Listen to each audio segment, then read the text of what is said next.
All right. Welcome back, friends and comrades. Daniel Tutt here with Emancipations podcast. Hope everyone is having a wonderful holiday season and an excellent evening. I'm very pleased to welcome Mikey Downs and Nance for the first time to the show. Actually, technically Mikey's second time. He was part of the Todd McGowan Symposium. And the second time for Grady Page, who did a wonderful live event with us at his bookstore, Pure Panic, in Silver Spring, Maryland.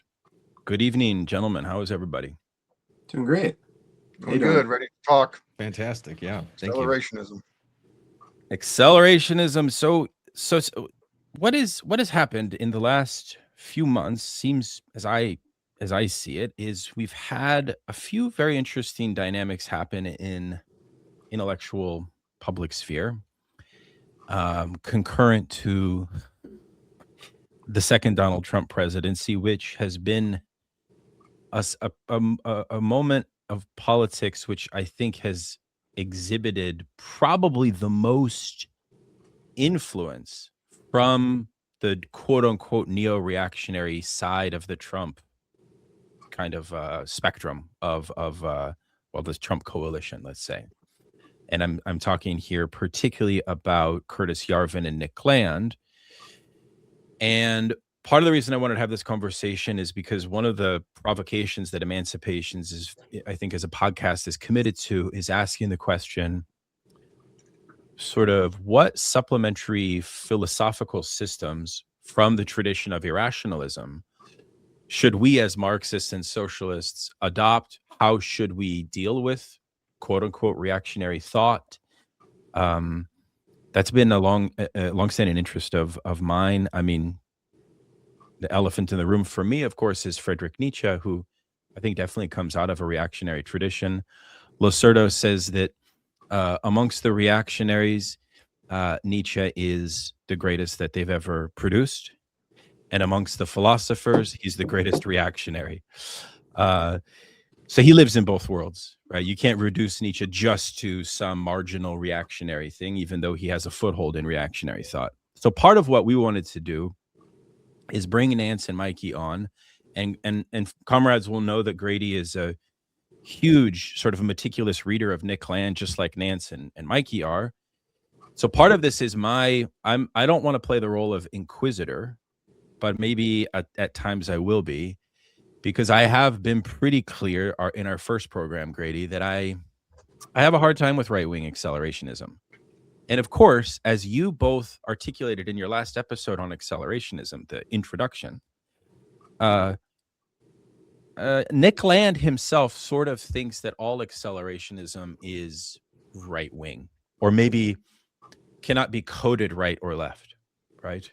And that's why he's a partisan of, what does he call it? Pure or ultra? Unconditional accelerationism.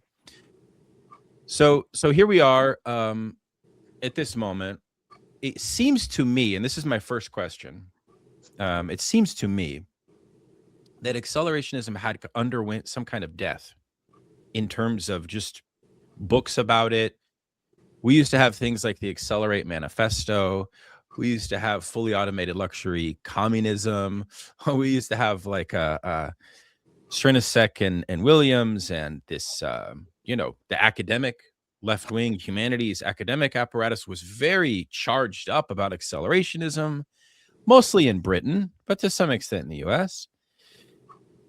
And then it died, and but now it has a rebirth. So do you agree that it has been sort of given a rebirth in recent times, and what does that owe to? Maybe Mikey, we can start with you, and then we'll go to Grady and then Nance. I would just say, I mean, this is really in keeping with Land's view of things, especially how capitalism develops, which is he believes it comes in waves. And so Anna Greenspan, another core member of the CCRU, her most recent book was about wave theory and about how media and technology comes in waves. And I think we see this in the history of AI development. There's decades where it gets a lot of funding and investment, then it kind of goes into a lull, then it comes back, and then it goes into a lull. And there was a big boom in it in the 90s, and that's Nick Land and CCRU were riding that wave. And then it kind of died down for a while. And then 2 years ago, this LLM wave just hit us. It seems like out of nowhere. And so I would say the same thing here about accelerationist thought. It's going to come in waves. And so I don't think it died. I think it just went into a lull for a while. But Nick would say the problem is anytime we try to think acceleration, we're never going to be able to, because it accelerates so quickly. We don't have time to deliberate on it theoretically in a proper way. So the question is, can we even theorize acceleration in a rigorous way? He would say we're always too late to do so. But the interest in it, I think, is always going to come in waves, because we're always going to have these new waves of technology. And whenever some sort of new life reorienting tech hits the world, it's going to get us thinking in accelerationist terms. And I don't think it's a coincidence that I would say, yeah, it's more on people's radar right now. And I think the recent wave of LLMs has a lot to do with that. So I always indexed the rise of left-wing accelerationism to the crisis of capitalism. Yeah. And that's very interesting, because it's not what you're suggesting. In other words, I felt like at the heart of accelerationism is a bit of a paradox, because I don't see, and this is one of my contentions, I don't see accelerationism as having a strong theory of politics. I think it has a very strong theory of capital, right, and capitalism, but not necessarily of like the political subject. Do you know what I mean? So that was my orientation. In other words, I thought that most accelerationism had its main rebirth as a kind of after effect of the great crash of 2008, but it just took off like kind of a few years later, in the same way that Occupy Wall Street. It was kind of like an outgrowth of Occupy. I would agree with that. I mean, it's a funny thing. Like, how many waves of left accelerationism have there been? I mean, do we count Andre Gortz's one? I don't know. I mean, officially, there's been the one with Cernicek and Williams, and so there's been one so far. Well, why don't you explain that for folks that don't know? Nance and I did a program on Andre Gorz, and he's an interesting figure. Could you explain that for folks listening? I don't know, Grady, if you're familiar with this guy. Oh, no. He wrote Farewell to the Working Class. I don't know, Nance, maybe you want to jump in on that? Oh, He's yeah, sure. just like experimentation with political organization. I think he was inspired by a lot of I think he was really inspired by Illich, but like the Italian automatists, like it's a very kind of anarchistic take on Marxist political organizing, I guess, if you will. But really, I guess to be critical of it, you could say it's too local. Like, it's a focus on localism and trying to build up convivial spaces, which is a good thing.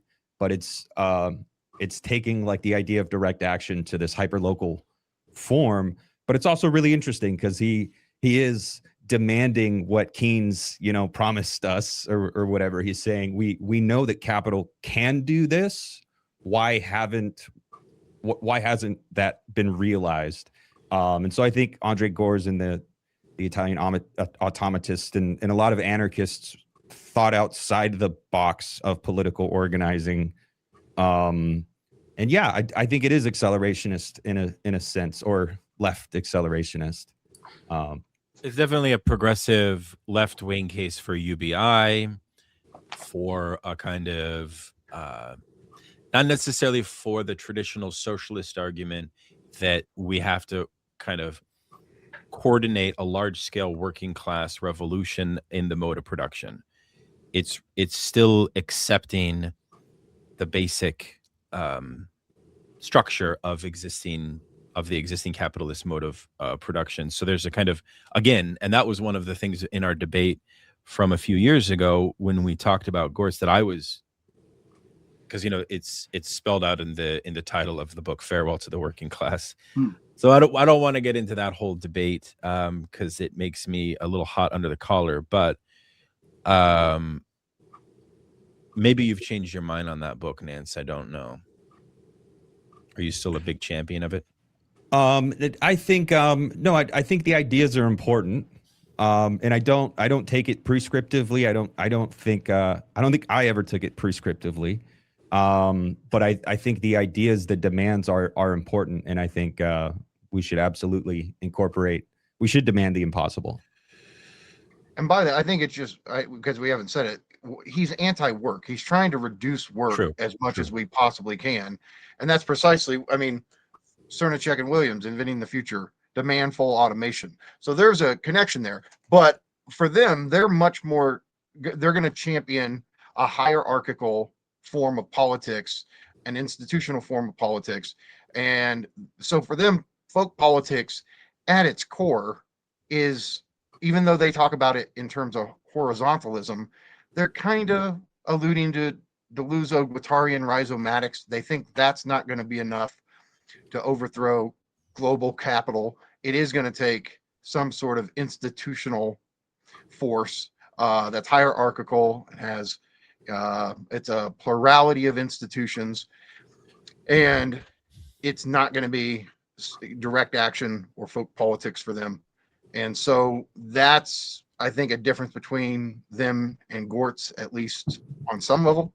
But the goal is similar. It's get rid of as much labor, as much work as possible, give people UBI, give them a robust UBI, and let them be freed up to pursue what they want in life.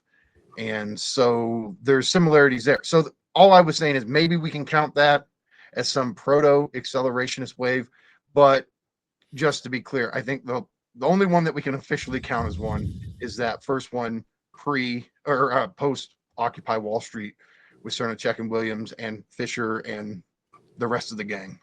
At least on the left, right? Because again, I would argue that the current rebirth, if we want to call it that, and Grady, I want to bring you in here, and also I'd like to address Nance. that, yeah.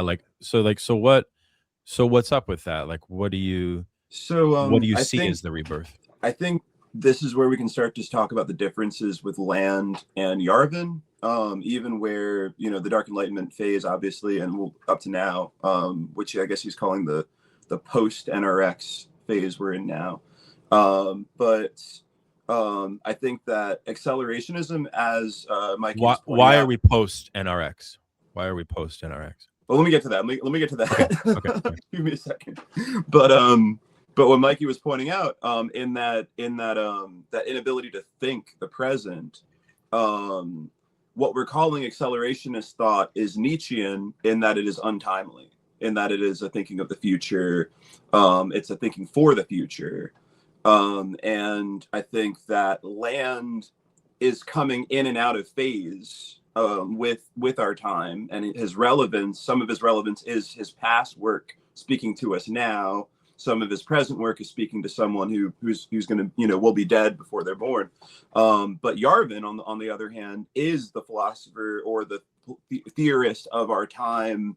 We're getting the theorist we deserve rather than the theorist we want. A sort of a Machiavellian monarchism. And I mean that kind of ironically. I don't really totally think that, but I think that he's completely addressing this moment in a way that is useful to the right, is useful to the left to demonize, is useful to the New York Times to paint him as like the monarchists behind Trump, who all of our fears will be realized. If you read his text, you're going to realize that 10 years from now, we're going to be a ethno-state, a monarchy. We're going to have corporate, cyberpunk dystopia, Blade Runner bullshit. And it's completely useful to this moment, and a lot of it I think will be cast out after this moment. But at the same time, I find him very entertaining. Particularly his discussion with Red Scare, I thought was hilarious. And the kind of like Land suggests that we look at politics an ironic distance, and that if we can do that, it's all very entertaining. But usefulness, I think the well, and that gets into the teleology of use and function, and is AI trying to make a use for itself or make a use of us, and all these things, and the nihilistic sort of purposelessness, and that reducing everything down to its function. But yeah, no, I think that the death of, I kind of welcome the death of accelerationism, because I think the term is a slur against against Landian thought, from a liberal, Benjamin Noyes, who was trying to dismiss it. So I prefer to see the birth of libidinal materialist thought, which is what Land talked about in Thirst for Annihilation. Okay, so, and for comrades listening that missed Grady and I's conversation, for just recommend it. I mean, I kind of gave a bit of a Noyce influenced historical genealogy of accelerationism. And then you can check out The Dangerous Maybe and Nance's YouTube channel for further introductions to accelerationism. So I'm kind of presupposing that listeners have a general idea of what accelerationism is, so that is just a little background. I guess my question is, okay, so the Trump moment, the ascension of a post-NRX situation. Again, why exactly are we post? Why are we post NRX? Let me jump in with what that is too, and NRX? I'll let everyone else speak. I just want to briefly, why is it post NRX? Because they're winning. That's why it's post NRX. NRX was about the Obama moment. It's about the death of libertarianism. It's about the absolute failure of the right, and this desire to split, to exit, to break away from America, or from Europe, or from anything under the influence of the cathedral, and or of this this progressive woke ideology, and globalism. I mean, there's a lot of ways you can kind of frame this, but it's about breaking off, forming some sort of a corporate fiefdom that doesn't follow the rules of any of this, and producing heresy, producing new states that are heretical to this whole system, and going against and he calls Obama a fascist in places, or he sort of describes Obamaism, the hope and change-ism as a fascist slogan. And when Trump won in 2016, and more importantly, when Trump won in 2024, Land, he describes Trump as a political genius. And he says that Trump has found a way to make populism work for the right in a way that couldn't be anticipated until he did it.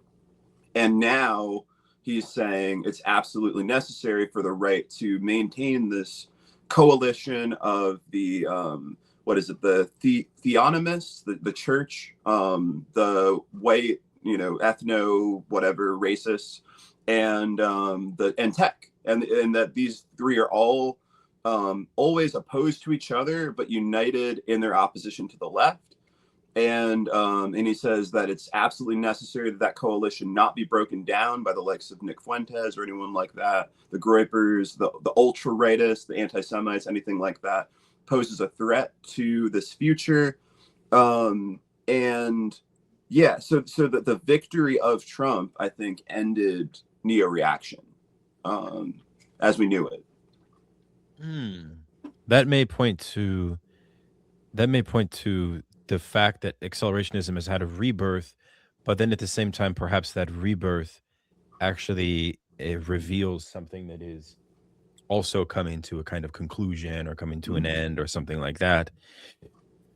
Okay, so I want to dig into this question again. As I said at the outset, as a Marxist, I'm always interested in philosophy, right? I very much think that a general Hegelian orientation is our best bet in terms of kind of creating a kind of roadmap for making legible social antagonisms, understanding contradictions, understanding history, understanding society, etc. So, I mean, I think a sort of a dialectical way of viewing the world is essential. Now, Deleuze and Guattari famously abandoned dialectics. They think, the whole sort of, and they're not, exceptional in this regard. There's a lot of French thinkers at the time, the 60s, that were abandoning Hegel. But at the same time, what I'm wondering, and this is to Mikey, in Land's thought, he's also very much an anti-Hegelian thinker. And I wanted to ask this both for you, Mikey, as a philosopher. What do you think about Land's theory of dialectics? Does he have a theory of dialectics? If not, what does he replace dialectics with? And are you compelled by Land's general philosophy? And maybe you could say a few things about his general philosophy as well. Okay. Well, yeah, what he opts for instead of dialectics is cybernetics. In particular, cyber positive cybernetics, cyber positivity, which is to say cybernetics oriented towards positive feedback loops. The famous cyberneticians, especially Norbert Wiener, always champion negative feedback loops. Now, what are we talking about here? We're talking about communication and control, but that seems abstract. What we're talking about are circuits or cycles that have a different aim. So your thermostat, your air conditioning unit, is a negative feedback loop. What you're trying to do is prevent the temperature in your house from going up too much. So if it's 90 degrees outside, you set the thermostat, and whenever the temperature starts to approach a certain limit, the air conditioner kicks on and it brings the system. I know we say system and it gets confusing, but the temperature is a system. The temperature in the whole house, the air conditioner, the temperature, it's all one system in a sense. And what the air conditioning unit does is inject negative feedback. It cools off the temperature, and negative feedback, therefore, always is aiming at some kind of homeostasis, some sort of equilibrium. Now, just as an aside, if you know your Lacan, you can say that negative feedback is aligned to the pleasure principle, whereas positive feedback is jouissance, it's excess, it's amplification. And so Lacan himself was tapped in to these two different types of feedback loops. And early on in the seminar, he was dealing with cybernetics.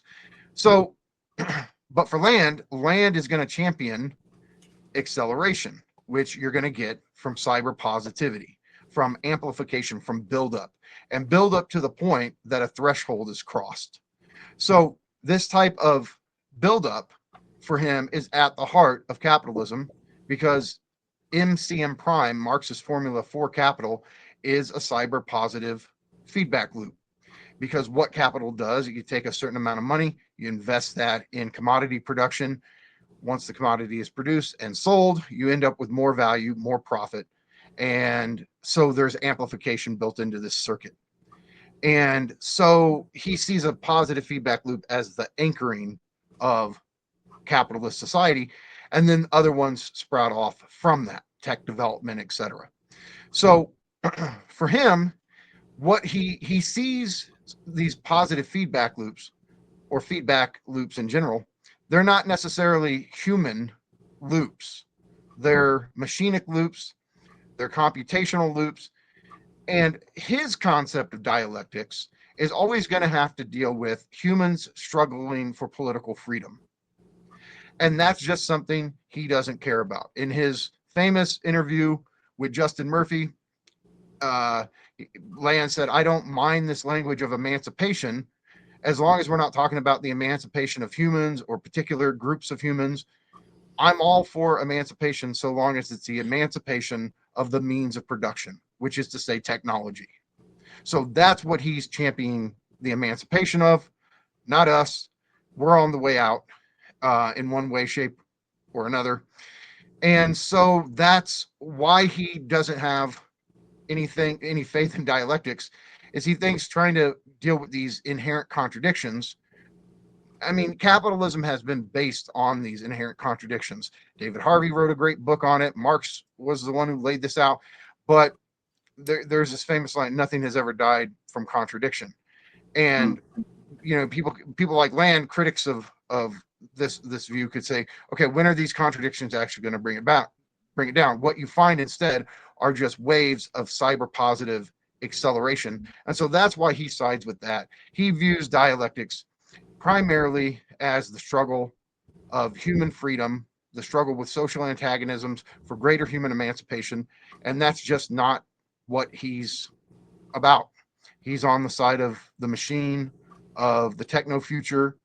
And so it's just a matter of cybernetics versus dialectics. He goes with cybernetics. Why do you think he's taking that side? I think this goes back to part of his earlier philosophy that you're focused on. I think it has to do with a radical Nietzschean affirmation of becoming, of amor fati. He thinks this has already happened. The future is already decided where this is going. The question is, what do we do in response to that? We can fight it, and that's why suspended animation. This whole thing where liberal progressivism uses the state to slow down acceleration, to slow down capital, and he's sitting there in a kind of Nietzschean spirit, going, "No, amor fati, affirm your fate. Capital's already won. It's going to get there eventually. All you're doing is trying to impede the unimpedable. So just let's go, baby, go." So, so I'm about to start. No, go ahead. So I'm really interested. So as I understand it, this is where my Wikipedia knowledge of things comes in terribly. But as I understand it, he did his thesis on Heidegger, correct? Right. So I've never found a good copy of it. There's a scanned copy of it, and it's really hard to read. But hopefully, a more legible copy. I hope so. So I'm really interested in. Okay, so I've been reading this book by Karl Popper, the Open Society and Its Enemies, and it starts out talking about Heraclitus and Plato. And it's kind of launches this whole attack against Plato and this attack against Heraclitus's irrationalism that I think Daniel would be very sympathetic with, to a certain degree. It's obviously a right-wing book that's like anti-democracy and everything, but that argument I think Daniel would be sympathetic with, the attack on the irrationalism. But what interested me was how Heidegger is obsessed with this concept of with nihilism, with this problem of nihilism, this problem of technology, and finance capital and communism all being in some way nihilistic, and being that we're dealing with this, the death of God has occurred and things are coming apart, things are melting down, there's a meltdown happening basically, of German society after World War I, as well as in Christian society after the death of God. And I think you can trace that obsession with this darkness. He calls it the age of world darkening, with what happened after World War I. And the German subjective misery that he writes about in his fourth book about Nietzsche, which is called Nihilism. He talks about the misery of the feeling of nihilism in this really powerful kind of poetic way. But there's a parallel there with Heraclitus, who, he's the philosopher of becoming, he's the philosopher of fire. You cannot go into the same river twice. The philosopher of change. And he is writing at the time of the emergence of Greek democracy.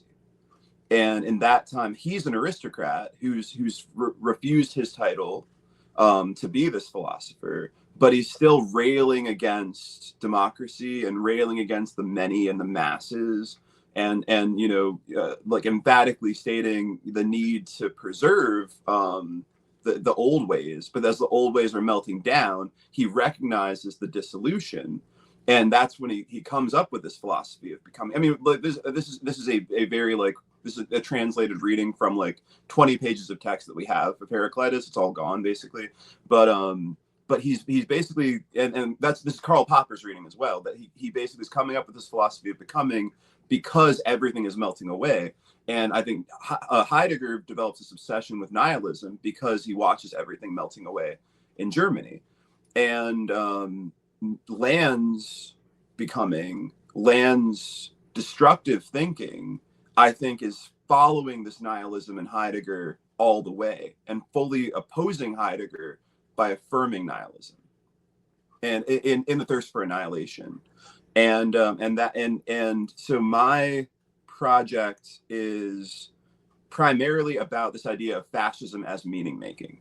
That when we are trying to face nihilism, we are faced with this temptation to put everything together, to make sense of everything, and to come up with justifications, and that our need to say that something is meaningful ends with our saying that it is worth dying for and saying that it is worth killing for. So meaning itself has this violence in our lives. Right. It produces this violence in our lives. Right. And I think that nihilism is, if we can fully tarry with nihilism, we can escape from fascism. That's really fascinating. I mean, it's a very interesting genealogy or sort of account for the causality of nihilism. And apropos irrationalism, it is anecdotally interesting to observe that neo-reactionaries do maintain that leftism is an irrationalist thought or a rationalist community, or I mean, they're constantly trying to sort of make a sort of philosophical claim, I would say, that part of the reason why we cannot trust humanity is because of the social pathologies of the left, right? The left has all of this cultural power, but they undermine themselves, and they're obsessed with seemingly marginal subjectivities, and they're engaged with self-undermining practices such as cancel culture, and all of and they're, not to mention the elephant in the room is that they're all upper middle class and all of these dynamics.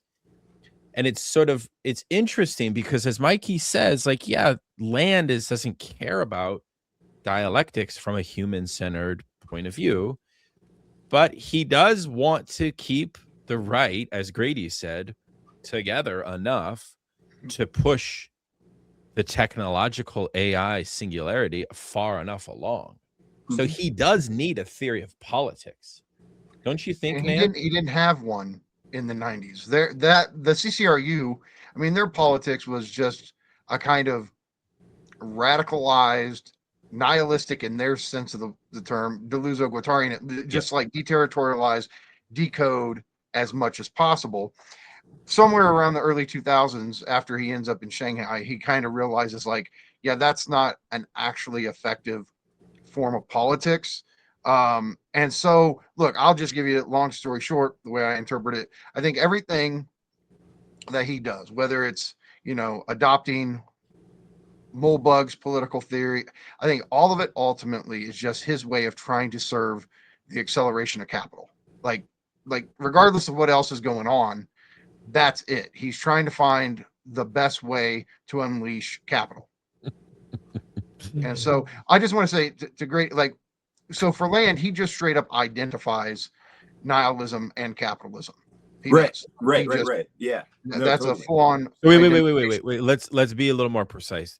Do you mean, because capital can also be a stagnant system? Capital is not necessarily inherently accelerationist. That's another thing I would want to say here, which is, don't you guys think that there is a political agency behind the speed of production? Like, that's my thing, is that we almost fall into some kind of Kantian a priori of thinking capital and accelerationism. Well, it's transcendental for Land. For him, it is that. For him, yeah. So Nance, what do you make of the politics of all of this stuff? Like, where do you fall on this? And also, Nance, I wanted to ask you, like, I feel like listening to everybody talk, there's something like an enchantment that's going on here, because the agency of capital is thought in a way which is a supra sensible kind of so is there something intrinsically appealing or maybe even quasi magical in this line of thinking? I do. I'll speak for myself. I am fully aware that there is a fantasy of an easy scapegoat. It's very easy to just say capital is the root of all evil. I wash my hands of it. So yeah, that's of course going on. But I also do think it's true when capitalism is the predominant method and mode of exchange, it runs out of control. It's like an engine without a governor. And I think Mikey and I recently have been talking about the differences in Chinese capitalism and Western capitalism, Western in quotes, and just kind of asking the question, isn't it funny that people who at least proclaim to have socialist values seem to be better managers of capitalism than people who claim to be avowed capitalists? Because it does seem evident that the capitalism in the West is running itself into the ground, and it's all set free Right. productive forces and neoliberalism and privatize and profit.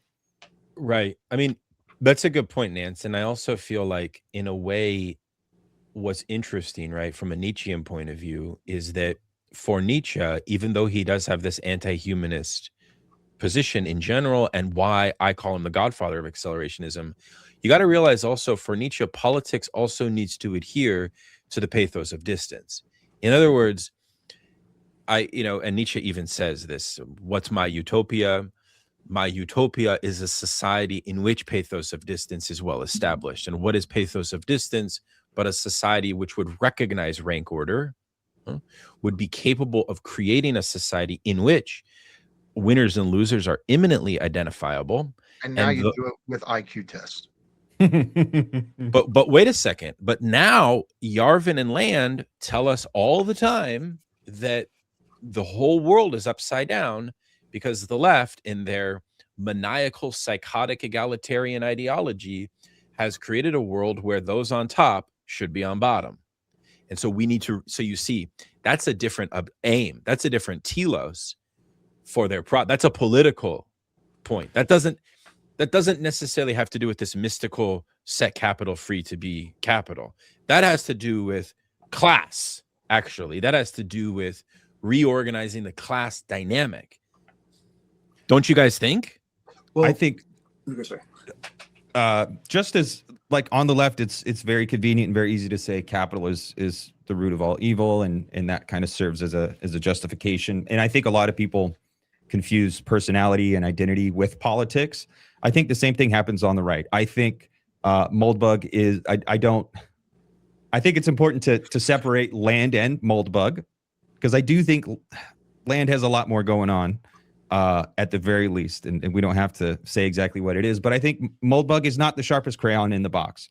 And I think a lot of the people who flock to these NRX type politics and this dark enlightenment stuff, they're cry bullies, and they're looking for a justification for why they want to be the sublime victim. Ultimately, at the end of the day, it's the reactionary thing. I'm afraid I'm going to blame all the problems of the world on the other. I think it's just scapegoating times a million. Exactly, dude. Okay. Okay. Yeah. But is there, Mikey and Grady, I want your take on this too. Isn't there a class theory here? Don't these guys have a class theory? Some of what Yarvin is, I mean, okay, well, this is stuff that I don't fully understand. If I'm being completely honest, it's not my focus with this project with working on with Land's, going through Land's work. I'm very interested in trying to tie the early Land to the late Land. But his engagement with Yarvin in the Dark Enlightenment isn't, I mean, this concept of sovereign property is it's from Land's description, it's trying to it's trying to say that this is more important than class theory. So it's not just that he's coming up with a new class theory, or that he's claiming that like the liberals are the real bourgeoisie and the conservatives are actually the proletariat or something like that. He's actually trying to say that this thing called the cathedral is the true sovereign. It's the tradition, it's the religious tradition's evolution, and that this actually is commanding the whole operation that finance capital has to then work under. So like basically like a corporation like Google, or let me talk about this in a completely personal way. I own a comic book store. And it's increasingly becoming a leftist bookstore. And I want to start selling more philosophy books. We did this event. We're going to do more events like this. But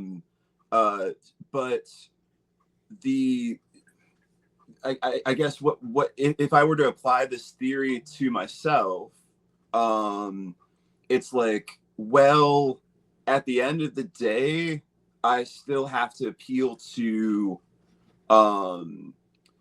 what my customer base is going to want, how the community is going to perceive my business, what the media is going to say. I just got interviewed today by the Washington. I mean, I don't know if as a business owner, I probably shouldn't be talking this way, but I got interviewed by the Washingtonian magazine about my store and like, what's going on in Silver Spring, blah, blah, blah. And like, that it's for a feature about Silver Spring. So that all that is good advertisement for my store, etc. But even that in that interview, I mentioned that we're a leftist bookstore, blah, blah, blah, and all of this, there's a church that the business is appealing to. There's a church that the business is afraid of. That doesn't necessarily even mean I'm afraid of it. It's the moves that you're making as a business owner. When George Floyd is killed, all these companies blacked out their page. They did all the memes that they were told to do by the cathedral. And if your company like Chick-fil-A is a homophobic company, that there are examples of people apparently defying this, but even in the defiance that you see from conservatives, it's always like 10 years behind wherever the Democratic Party is, and it'll inevitably catch up with it. I think pretty soon they're going to start abandoning their anti-trans agenda, or at least peeling back pieces of it, because who can I curse on this? I can curse on this, right? Yeah, of course. Who gives a shit? Like, who gives a shit about any of this? Like, and who gives a shit about gay marriage? Who gives a shit about like banning gay marriage? It was just something useful at the time to appealing to people in a certain demographic. But like the Cthulhu is swimming left, in the sense of this human security system, this apparatus that is steering the whole process of history in a certain direction that the powerful then are trying to work within the confines of. I think that's not really a class theory. It's more of a Hobbesian notion that the king is going to eat you if you don't become woke enough, do this thing, to use a right-wing meme term, to do this cup dancing for the cathedral, in order to be accepted enough to not be canceled, to not be weeded out, to not be attacked by this mechanism that's trying to maintain humanist morality, quasi, even if inverted, Christian principles and basic standards of civil society, which is not really civil society. It's this weird atomized, axiomatic, in the Deleuzian sense, deterritorialized and then reterritorialized version of civil society. But I think that all of this stuff can go somewhere if it needs Foucault. It needs Foucault and Agamben, and perhaps even like a little bit of like Bataille's notion of sovereignty, which is a weird notion of sovereignty. But I think this is partly having to do with the panopticon. Okay. I have many things to say about that, what you just articulated there. Because Daniel, I can I do, say one thing but I before? want to turn to Mikey. Go ahead, please. No, I just want to say, related to the question of class, here's what I would say the difference between Land and Yarvin is. So I think Yarvin is with this concept of SovCorp, sovereign corporations. Yeah, he wants to give state power over to the corporation, over to the board of directors, in particular, the capitalist monarch, right? So that the capitalists have power. Mhm. I don't ultimately think that's what Land wants. Right. I don't think Land cares about capitalists. Right. He's doing this for capital. Mm-hmm. And so I don't think Yarvin, because you always wonder, you're like, why don't these two talk more? I think it's because Yarvin doesn't get Land, and I don't No. think he probably can. And he doesn't And read French theory at all. As far as I can tell. no, he doesn't, and he doesn't get. Look, Nick would be the first to defend Marx in a certain way. Right. Like I've heard him do this, where he's like, you're not going to understand capital if you don't have Marx. You're not, and he has no problem with French theory. Yeah, he's kind of went his separate way from D&G, but it's just because of their leftism, and he thinks they should have just been, explicit rightists. Yeah.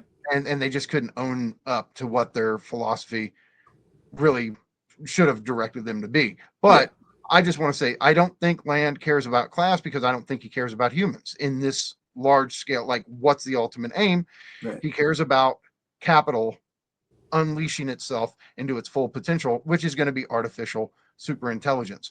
The other thing I'll add is just, you guys have used the word irrationalism, and I just think it's important. Now, of course, Grady, the early Land was a critic of reason, and that's in there.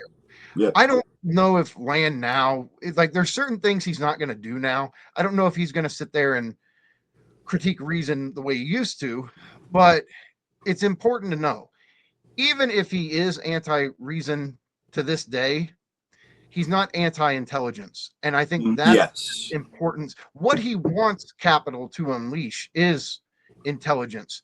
And so this goes back early on to libidinal materialism, to thirst for annihilation, where he wants matter to unleash its full potential. He thinks capital is the accelerator for matter to accelerate its connective process, its production process, in the Deleuze-Guattarian term, desiring production of the new, and that capital accelerates that, and it ultimately leads to matter itself becoming super intelligent.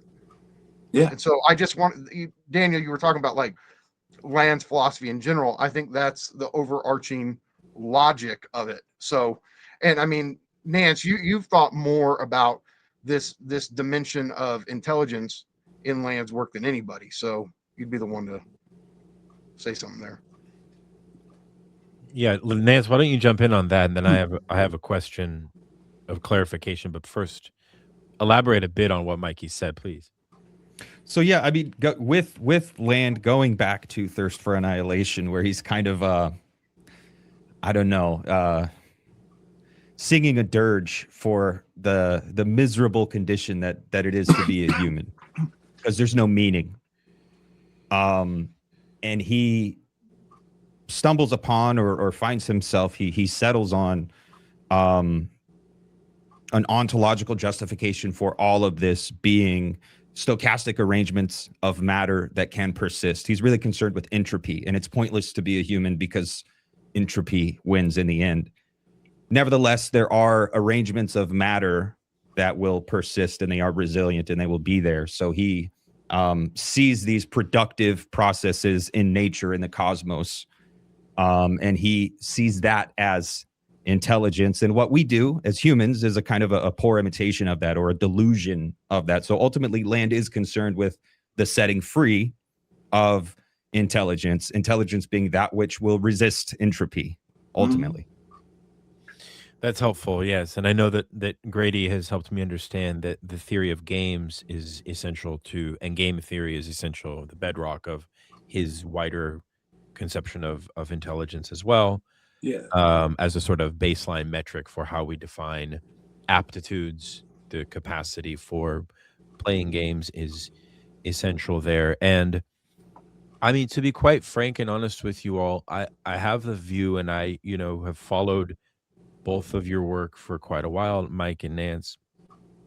Grady and I, actually, the funny thing with Grady and I, we only met like 3-4 months ago, but I feel like I've known you for years. But I'm like interested in virtue ethics. I'm interested in, historical materialism. I'm interested in pretty much like the 180 of all of this. And, my question was sort of like, one of the perennial questions that's driven your philosophizing is existential, in the sense that you are working class thinkers, and the condition of the working class is something that you know firsthand. And I was wondering, and at the same time, both of you are very, very critical of what you call working class identity politics. You think that one of the problems of organizing class interests is that you will face, and correct me if I'm wrong, I'm summarizing your position, so you correct me if I'm wrong.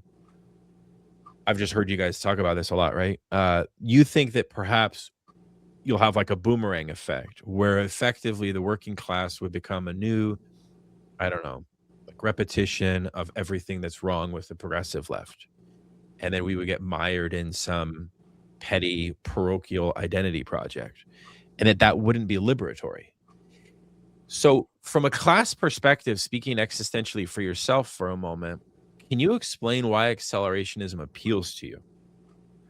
Because obviously I have tried to debate Nance in prior programs that I don't think class politics can reproduce identity politics, precisely because class solidarity itself is performing a type of scission on identity politics. It's not harmonious. There's something like bourgeois ideology, in my view, which means that the ruling class is terrified of the unity of the working class, and this still remains true today. Now, you guys may agree with me in principle, but you seem to have a skepticism about how we might get there. And so you seem pessimistic about the possibility of working class solidarity on a large scale. I think that's obvious.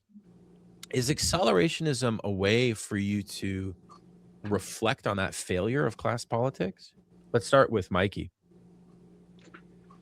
So yeah, look, the reason I'm skeptical of some sort of renewed working class politics is my everyday experience with working class people. And this is the thing, right? Anybody who says this on your podcast, they probably, I don't care. I'm a working class dude. They don't want what any of us are selling. They don't care. And I'm not saying they would hate you as a person if they met you like sitting in a restaurant and you were just talking. They would hate they don't go for anything that the four of us do. They don't give a fuck. They're not gonna give a fuck. They find it as elitist. And no matter how much you try to tell them, there's a better life for you, they're the biggest defenders of capital. I can make more theoretical headway with a capitalist, and I have, than with working class people. So that's my thing. And I've said this before. Daniel, you be the one. Here's what I want. I don't care if it's you or Chris Catrone. I don't care. But anybody who remains faithful to Marxism, here's what I want. I want a reality TV show. And I don't want it to be like the ones with the producers actually set up bullshit situations. No. I want it to be like a real documentary, but in the form of a reality TV show. I want to see a card-carrying Marxist go into a factory, a warehouse, and organize these fucks. Hell yeah. And let me see how it's done, because I can't get anywhere with them. Nobody I know who wants to get anywhere with them can get anywhere. They do not care. They have, I'm sorry, Leotard was tapped into this with the Yes. digital economy. Yes. Sorry. They are that. The vast majority of them. And you're not going to pry their stupid working class jouissance from them from my cold dead hand. And it's Michael, I say this out of sadness, not because but I'm sorry, like they don't want any of this shit. They don't want a Marxist thing. They don't want a left accelerationist thing. They don't want any of it. I'm actually a former union organizer. I worked for SCIU and Change to Win for about a year, infiltrating actually as assault. Going into companies and infiltrating, pretending to work for a company, to work for a restaurant, and then getting the people in it to go on strike. And yeah, you're completely right. You're completely right, and you're completely right about me as a person who's into all this shit, trying to talk to people about that. And all the success I had was in shutting up, letting them talk, and then letting them express their grievances, and then kind of manipulating them for the evil union I work for. Capitalism to work a little better for them. That's it. Huh? They just want capitalism to just work a little bit better for them. Right, and that's what the unions give. And the union movement I'm sorry, my former employer, but the union movement in America is fascist. Like it is like a Mussolini. It's Mussolini's dream of class collaboration, because it basically is just there to try to get the workers to work for somebody like Obama, who, by the way, when in the project I was a part of, signed an executive order that basically gave the union what it wanted, so it didn't have to actually form the union it was promising to form. It basically the functioning after FDR of unions is to basically neutralize working class organizing, and it calls that organizing, but what it's actually doing is it's organizing the working class into the structure of fascism, into the harmonious society that we see around us. And I think one of the best definitions of fascism is just simply the neutralization of the working class. That's what we have. Okay, but nobody does that more than the average working class. I'm sorry. Yeah. Well, hold on. Let me jump in on this real quick. So I a couple points. One is I feel like academic Marxism may be the culprit here, but there's a sort of perhaps a understanding that socialism or Marxism is utopian, and to some extent it is. But at the same time, let's get our bearings straight. If we could improve the quality of life of workers by just a little bit, just a little smidgen, that would be like moving heaven and earth. That would be a huge 4-day work week. A 4-day work week. They'll go for that. Oh, I mean, of course. Now again, but look, Lenin, Marx all said read the 18th of Brumaire. Marx understood this idea of atomization, called the proletariat or elements of the proletariat, a sack of potatoes. Lenin understood that organizing has to happen with the most militant edge of the working class, which can be technically a minority of the working class. And moreover, there does emerge a consolidated movement that would push the bourgeoisie in a political fight and war and struggle to initiate and implement changes that are eviscerating the work. Because what you're talking about is evisceration, pessimism, capitalist realism, despair. You have to find a way to get them to even they don't trust anybody who's trying to do anything political, and that's because they do not trust activists. But it's also because there's been very little large scale success that has affected their lives. But and I'll defend them. They have a reason not to trust. They have a reason. Of course, there's a reason. It's not ressentiment. If it is ressentiment, it's rational. It's rational ressentiment. It's rational. It's not some irrational thing. I don't think so. No, they have a reason. And that's the thing, is if you're born and you're from working class background and you know it, you'll know that there's a rationality there. You can't deny that. So I'm not fully convinced that what you're saying should lead us to political impotence or defeatism. I just think what you're articulating is a long-held true fact. You're just speaking the truth. Yeah, but I do think it's worse with your average American, because they have been, first off, they have a reason to be hopeless because they don't see any effective politics.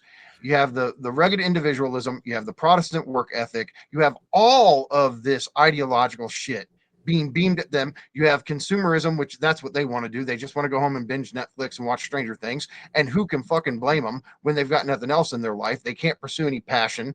They're stretched to, they're burnt out. They're overworked. And the thing is, they've heard the spiel from unionists forever. They don't believe in that. They're like, you're not taking more of my money, and I'm not going to meetings. I'm stretched thin. And so they don't want to do that. They don't believe in any folk politics, especially. Your average working class person views any kind of activism with utter skepticism and disdain, honestly. Mm-hmm. And the question is, how do you make an inroad to do anything to change their mind on any of this? And it's tough. And what I will say is, the traditional ways of doing this, because God knows that the workers' movement gave us good things. I'm not denying that. I don't know how to, I don't think old ways of doing it are going to reactivate it. And I know in America, the hardest thing to do, you cannot bring these names in with any of them. You cannot do even Marx. And Marx should be the one that has the most leeway. But you bring in Lenin, you bring in, they just tune the fuck out. They don't want to hear these names. They don't want to hear about dialectics. They don't want to hear about any of this. The second you bring in jargon, they're done. I don't care if it's dialectics or objet petit, they don't want to hear it. So I understand that gritty realism, and I understand it. But one question I have is, what about theory and philosophy as such? Like, in other words, there's a long-standing view that within the workers' movement, in its long historical sweep, some workers do become intellectuals, and that becomes a road of self-emancipation. So what about that form of emancipation? I know it's rare. I'm not trying to say it's going to be scaled out where half the group, at Amazon Factory goes and does a reading group. I'm not naive, but what has your experience been talking to them about? I mean, obviously, Mikey's show was recently featured on Tucker Carlson. They must have had something interesting to say about that. What did they say about that? Okay, all right, yeah, you got me. That interested them. At that moment, they must have felt a little bit bad for giving you a hard time. Well, it is like, what the hell is he doing? How the fuck is how is he getting mentioned by name on Tucker Carlson? And, it's this weird thing of, we finally got Nick Land to talk about the pneumogram. This guy, Conrad Flynn, went on there and went into the whole thing about occultism and Silicon Valley and Nick Land, and did a whole 2-hour episode about it. So, they're interested in that. And so, but here's the thing that'll make you like, they're more interested in the relationship between capitalism and fucking demon lemurs than in working class consciousness solidarity. They'd much rather hear about demon lemurs than class consciousness. Okay, got it. So what did you say, Grady? Can anyone blame them for that? I mean, it is fair. It's fair. I would like to. We were talking about the one true schizo, right? Nick Land. Like, we should get into this time travel shit, right? Yeah, let's do that. I wanted to kind of tie the marches into this. So Walter Benjamin, in Thesis of the Philosophy of History, he talks about the angel of history, this painting, but that the angel of history is trying to beat its wings, but it's being slowed down by homogeneous empty time, right? If you read the back of Bang Noumena, what is it? Level 1, or world space, is an anthropomorphically scaled, predominantly vision configured, massively multi-slotted reality system that is obsolescing very rapidly. Garbage time is running out. Can what is playing you make it to level 2? This is directly addressing what Benjamin is talking about, but it's one of these marriages that I don't think. I mean, I would love to talk to Land about that, but I've not seen anybody talk about the Benjamin Land connection. But what you had him on, like the most recent talk with him, you were talking about the pneumogram. I know you're talking about Tucker Carlson and Satan, and he was talking about the fact, and Nance, you had this moment where you were clearly thinking very deeply about this. He said time, the entity from the future coming into the muck and the misery and stagnation of the present is the same thing, is the angel coming down from heaven to earth. It's the same thing. And I think in that we can kind of see that in the Benjaminian cross of Kabbalism, Kafka, and Marxism, he's talking about this outside invading and freeing us from the stagnance of the present in a way that is completely parallel to the way that Land's time travel, schizo-Deleuzian, also Kabbalistic, also Kafkaesque reading is talking about. And I think that this part of what Benjamin is saying is the problem is this progression of time where nothing is happening, this homogeneous empty time. Right. We think we're part of this movement, we think we're fighting for this cause, but ultimately we're just ticking away days, and we're telling ourselves stories about this thing we're fighting for, or this war we're engaged in. And I think that when I try to think about revolution, when I try to think about something that's going to radically shift things, the Marxist sort of, I guess, directive is always like, no, you have to do it, or you have to get the people together and do it, or what you're writing is going to lead to the people doing it, but the people are going to be empowered, folk politics, etc. And I guess in my pessimism, I'm also aware, as I think Mikey is aware, like that's just not happening. And so in acknowledging that it's not happening and really blackpilling myself on the fact that it's not happening, I've kind of come to terms with the fact that I think that whatever is going to happen and whatever is really happening is coming from outside and is coming from the inhuman. And if the human is a vehicle for it, it's the unconscious, or it's the energetic unconscious. It's something we're not planning. It's not something we're willing as agents, and it's not organizing. I think that the future is disorganizing the structures that are oppressing us now, basically. That's amazing. I just wanted to share this from Paul Klee, 1920, Right. Angelus Novus. This is the inspiration behind The Angel of History. This painting, by the way, is meant to cover over Martin Luther.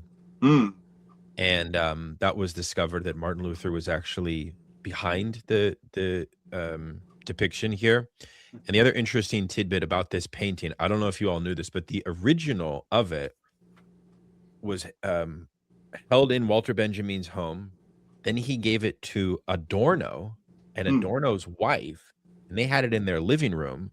And then I think Bataille got it. What? I'm not kidding.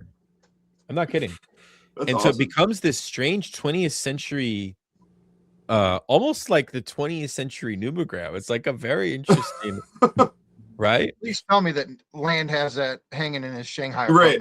apartment. Yeah. That's good. Yeah, that's good. Can I just say, like, I want to keep this short, but I kind of want to say something as like a supplement to what Grady just said. So this whole thing about land on time, the futures from the outside, we're living on the temporal inside. And I mean, look, this is depicted in the numogram. All right, my copy's kind of beat up, but hopefully, okay. The top part here, this is the outside. This bottom syzygy, these two circles here, that's also the outside. The three right here that form this triangular circuit, that's the universe, that's temporal reality. It's our world, our universe. And so there are two planes of transcendence. And so the point is for him, yeah, the future comes from the outside, but there's a way of doing this that You can dress it up in theory fiction. You can put it in hyperstitional terms, and you can definitely put it in this occult vernacular. But let me just try to explain it just in the most concrete materialist terms that I like. Okay, so look, what he's trying to do is say that a cyber positive feedback loop. There we go. Yeah. So you see the two circles at the top with 3 and 6. That is the outside. 3 and 6 are numbers of the outside. Okay. Then at the very bottom, 9 and 0, numbers of the outside. That is the realm of noumena in this Landian Kantian way. But the other ones, 4, 5, 2, 7, 8, 1, those make up our reality, our universe, the realm of time. The other two are in the outside, which is eternity for land. So, okay, so his occult system, in a sense, maps out this basic metaphysics he has. But, okay, so go back to positive feedback loops. Look, basically a cyber positive feedback loop can be said to have a futural attractor. All right, it's got a telos. It's aiming towards a purpose in a sense. Now, if you don't know what that attractor is, you don't know what the aim is. Okay, it's like a convergent wave, but you're not sure where it's going. So look, in a concrete example of a positive feedback loop, diabetes. All right, somebody starts to develop diabetes. As this amplifies and gets worse and worse and worse in the person's life, we have enough medical scientific experience with diabetes. We know where this positive feedback loop goes, right?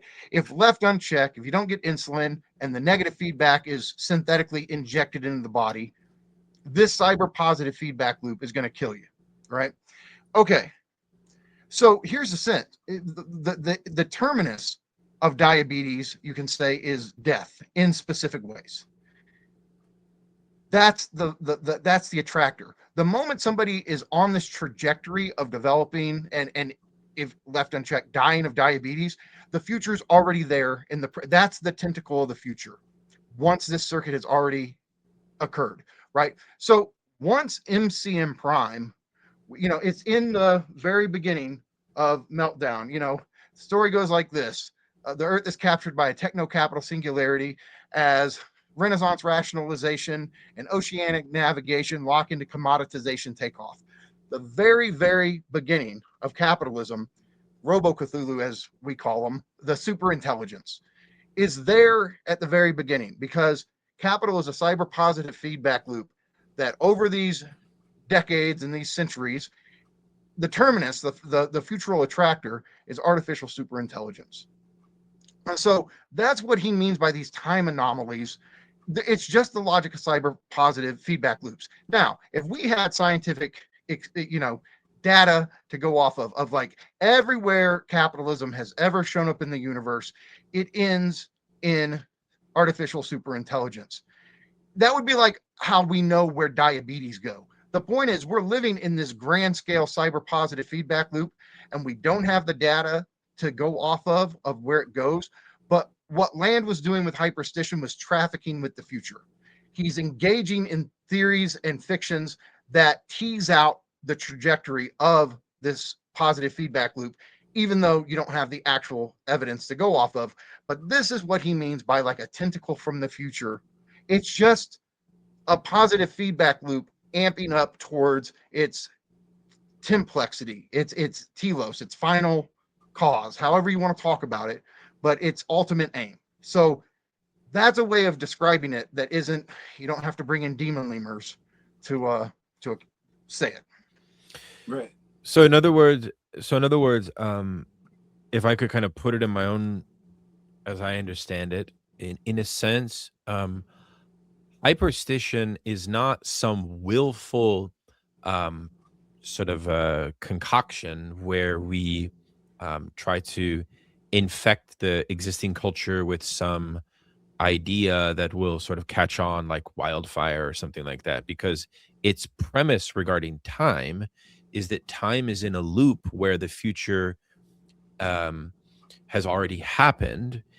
So as such, what my question is about Hyperstition is sort of and this kind of goes to Grady's point about why NRX is technically post, because in a way NRX fulfilled its hyperstitional objective by becoming, and that's very interesting, Mikey, that you, as a proletarian philosopher on YouTube and teaching at these para-academic institutions that you do, became a symbol attached to land, because you represent proletariat, which is supposed to be what land doesn't give a shit about.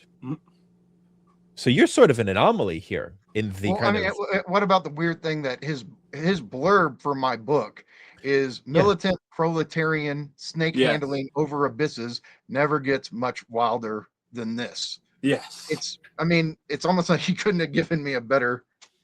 Beautiful. But it's weird. That's actually the thing. It's like that if the Marxist left wishes to organize the proletariat, and you stand as a proletarian philosopher, it's just very curious that the hyperstitional post-NRX moment is symbolized in Tucker's discussion on, of Land's discussion on Tucker. Yeah, Land said once that interview happened about him, he's like, my life as an entertainer, I could die now, and my life as an entertainer would be justified. It's interesting that he used the term entertainer, not philosopher. So is it fair to say then that the Tucker episode on the Numogram was a hyperstition, like an example of? So I think this is interesting. And I'm glad because it's something that I'm still wrestling with, and I don't think Nick has given a clear answer on this. So here's the thing. He never talks about hyperstition anymore. Like, it's just not a term that he uses. Just like you're not going to catch him talking about body without organs anymore. But hyperstition was his term, or CCRU's term. And so here's the thing. When you look at some of these writings in the CCRU collection, it seems like hyperstition is something they are actively engaged in, as, neo-Lemurian punk, insurgency, as they referred to them, K insurgency, cyber insurgency. So it seemed like at the time, the way I've interpreted it is that this was their form of chaos magic. That this is like, they see like capital's doing this thing, but we can engage in these magical practices, which they're going to call hyperstition, to even accelerate the accelerationism. Like, that you can actually fight this war, and they called it time war. I don't see him doing this much, but here's the thing. You could also interpret the very fact that he doesn't talk about it, and all of his Twitter/X activity is hyperstition. Like, he's still doing it. He just doesn't want to say he's doing it. But when he says, I don't think in these terms and I'm not doing this, part of me wants to believe him, because he is pretty damn honest about what he thinks and what he believes. But it's very convenient. Like, you can interpret everything he does on X as a kind of hyperstition. Okay. All right. Sorry. So you can respond to that, but also want to invite you, Grady, to explain the Lemurian time war from William S. Hell yeah. From Burroughs, because that's where it kind of emanates from, and that will help us, because this whole time conversation is quite complex. Yeah. And I have a vague idea of it, but I feel for listeners we should really elaborate it more. Go ahead. Okay. So first of all, I think it was a 2019 interview. He does briefly talk about hyperstition in a relatively like, it's been 6 years, so that is a while ago, but he talked about Keck. He talked about the Keck meme, and that it came out of Warcraft and Starcraft, and it was just this phoneme, and it gained this association with the right and with Trump and with the alt-right and all this stuff. But then it's also an ancient Egyptian frog god of chaos. And like, how the fuck did they know that? That's a hyperstition. And Burroughs' book on Egyptology talked about it a lot. Right. So William that's S. like Burroughs, a weird, spooky thing of time. I just want to say a quick thing about William S. Burroughs. I was actually introduced to the Life of the Mind by like people like Burroughs, like when I was very young, is like the first intellectual that I actually engaged in a serious way. And we just owe so much to William S. Burroughs. Yep. You know, like, for example, the very famous essay that Deleuze wrote on control societies. Mm-hmm. He actually got the core idea of a control society from Burroughs. Nova Express, yeah. And Land and CCRU are really getting their theory of time, I think, also kind of from Burroughs. So it's just an interesting thing. And, you know, reading Burroughs, he's such a good writer. But go on. I'm just saying he does get all the talk of the lemurs. Obviously, comes from ghost lemurs of Madagascar. Exactly. Yeah. And there's a Burroughs essay I was reading in there's a collection of essays by him, but he basically says that the purpose of art is to change the world. This is what Lemurian Time War is taking up in saying that. I should probably just launch into what Lemurian Time War is first, but basically that postmodernism has taken this wrong turn by becoming about the deconstruction of texts and the referentiality of text to reality and to other texts and all of this stuff. It's not about the reference to reality. It's about the capacity for art to change reality. And so basically seeing art as magical, as like casting a spell, chaos magic, as you're describing it. And this is very similar to what the comic book writer Grant Morrison talks about when he talks about hypersigils.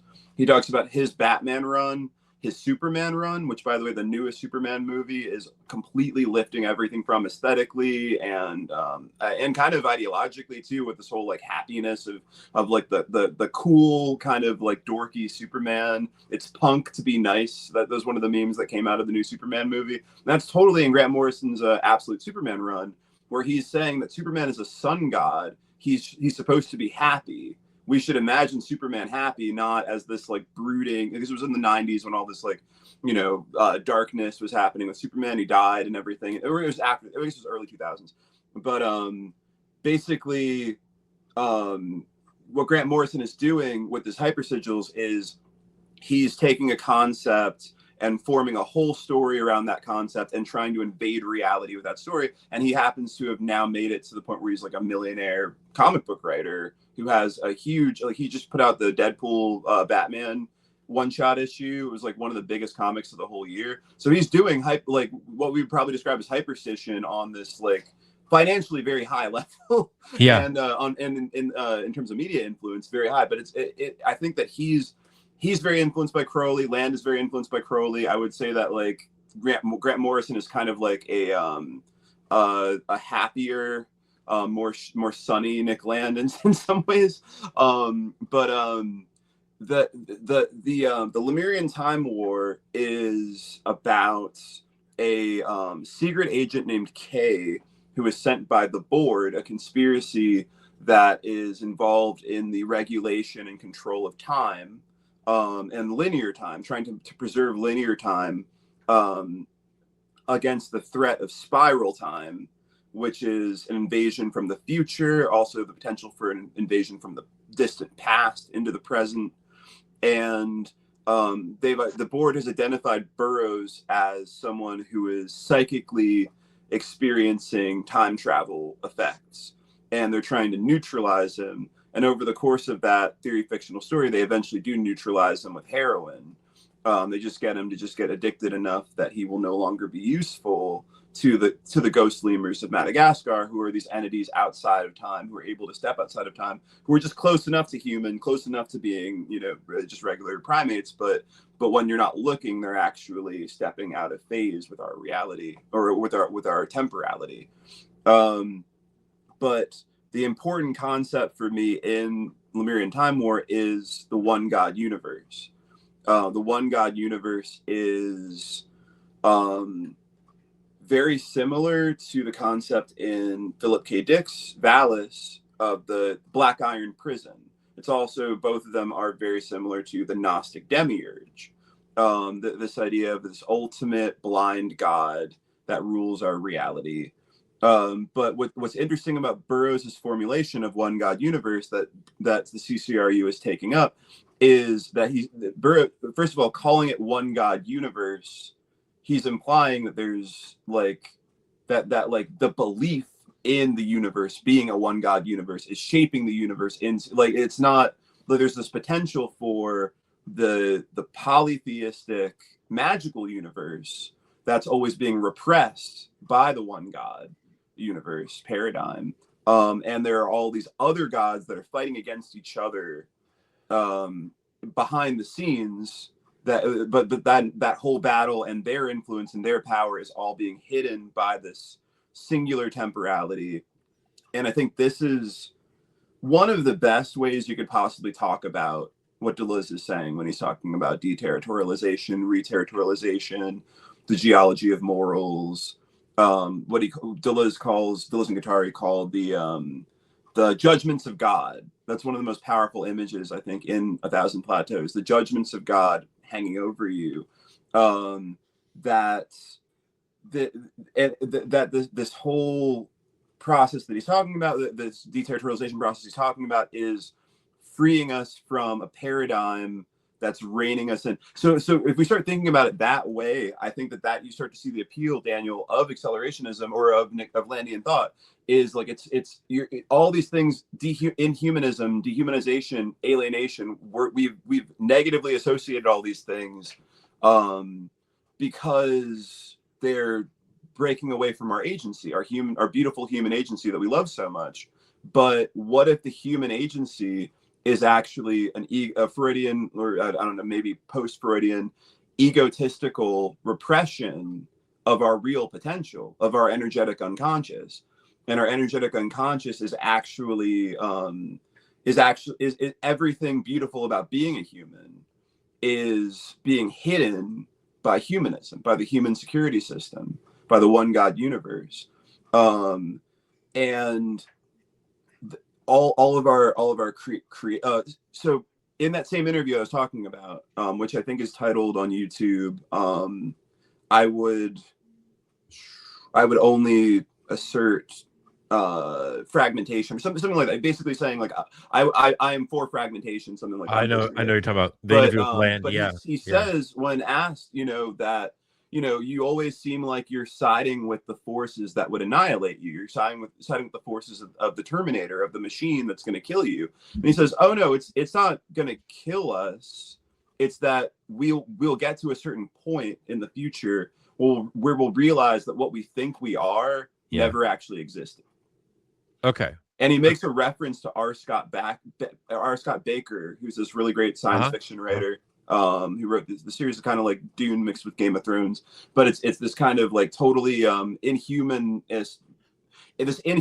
invading a medieval world that Baker is talking about. But anyway, the crux of the argument is the one God universe is presenting what could be emancipatory, which is the incursion of the future into the present, and that opening of that valve is something like what is of the order, is what we want to, but the whatever the cathedral, the one God universe is the cathedral. I think it is the cathedral. I think what he's talking. Yeah, that's all the stuff on the side of territorialization and the human, and deterritorialization is the magical universe, the ghost lemurs, and the AI and all those things.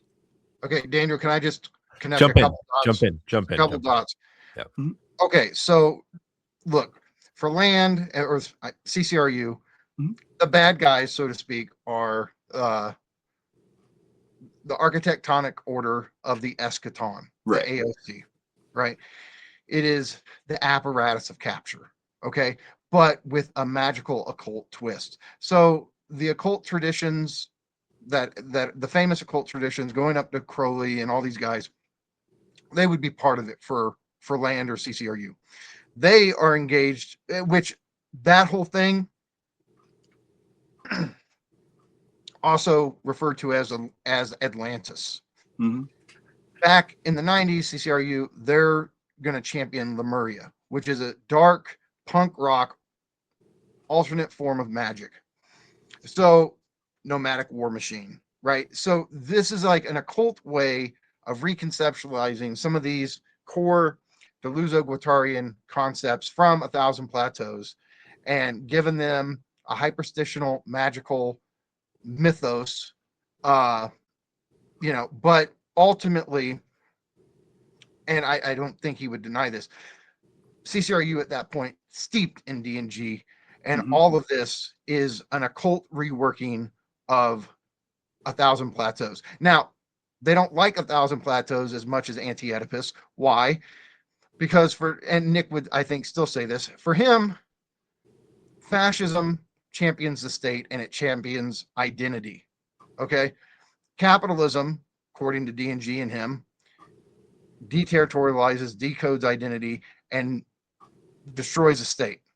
So if he's not, people always say Land's a fascist, but for him, he's not a fascist because he's for the very thing that is anti-capital or anti-fascist, which is capital.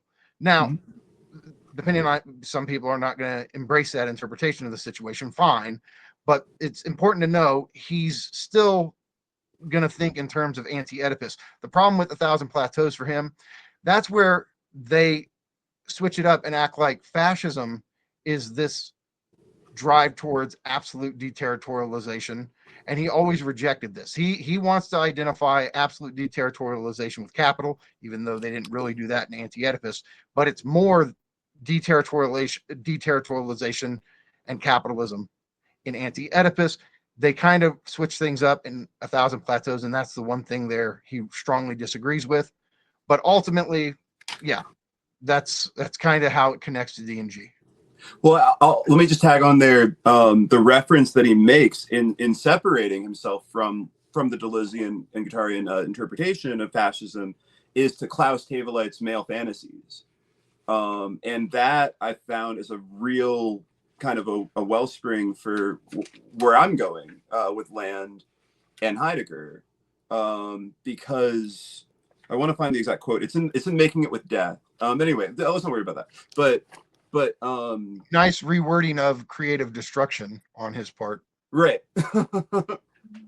But Teweleit is doing the schizoanalysis of the fascist Freikorps troop, the body of the troop, and it's this very interesting kind of, the first volume is kind of boring. It's just going through the lives of different fascists and like their journals, and it's like, this guy never mentioned his wife, and then this guy never mentioned his wife in his journals, and this guy never mentioned his wife, and he hated his wife, and like he just talked about his wife as like somebody who produced his child. But like it's trying to track the kind of misogyny of fascism, but what's very interesting is it basically talks about fascism as this body, this armored body that is trying to resist the flood of the vaginal, of the feminine, but also of communism, also of Judaism. But then like things like syphilis get in there. Syphilis is like described in these fascist journals as like a weapon that the French are using against them in World War One. I mean, they're in World War One. They weren't fascists at that point, but they became the Freikorps after World War One. But this flood is the flood of deterritorialized, like it's the flood of what Heidegger is afraid of when he's talking about nihilism. It's the flood of the feminine. It's the flood of the degenerates, and I think that this return to Puritanism that we're seeing on the right now, with figures like Sam Hyde or Nick Fuentes, where they're talking about how much they hate pornography or how much women are too promiscuous or any of these things. You're seeing this male fear of an encounter with the feminine, and with the radical territorialization of the feminine. And so the fact that Land is making that reference, I think that he's establishing himself in this opposition to Heidegger, and I also think that the reading that Teweleit has of this flood of the feminine and this flood of communism, this flood of the other, is something you can apply to modern liberalism. The modern liberal fear of the right, this fear of this wave of fascism, of incels, of racists, and this kind of like if you watch like a Stephen King or read a Stephen King book or watch a movie depiction of a Stephen King book, the depiction of the South as this like barbaric evil place, this depiction of like the not good whites as like inhuman. Well, there's also the Cracker Factory essay. Yeah, the Cracker Factory. It, like that. Have you guys read that one, Mikey? In the Dark Enlightenment. It's near the end of the Dark Enlightenment. But this depiction of whites as like subhuman evil, unless they're educated and brought into the woke, progressive multiculturalism, that they're these barbaric evil people, and the South is all the Confederate monsters, and like a American Horror Story cult really kind of brings this home in some places, like I mean, in a way that is complete propaganda for this and is fascist, I think. But there's a kind of an anti-fascist dehumanization of the enemy, of the anti-fascist, that is itself totally mimicking fascism, totally recreating fascism, and a kind of racism and a kind of a weird elitism that like you're only human if you're from one of the coastal areas. You're only human if you're from the city, and those people out there are actually like evil degenerate monsters. So I want to bring in Nance's take on all of this. I feel like Mikey's right that the general consensus is that Nick Land is fascist. I think that Nick brings that on himself in the sense that he does have this political goal to keep a certain coalition of the right together, which includes some of these territorial blood and soil people, even though he thinks they're vulgar. So he's kind of like, if a Marxist said, I want to work with liberals, social democrats, and other people on the left in a coalition, and that has to be maintained to achieve our wider goal of revolution, that's kind of what he's doing, but on the right. And that would then lead us to ask the question, if Land is indifferent to politics, which I don't think he is, but let's say that he was, and his desire was truly this grasping of capital unto itself, could we envision Land as a left accelerationist, where the coalition he's trying to sustain is actually of the left? Or would that be too much of a stretch? Is that not even thinkable? Because actually something in his core is of the right.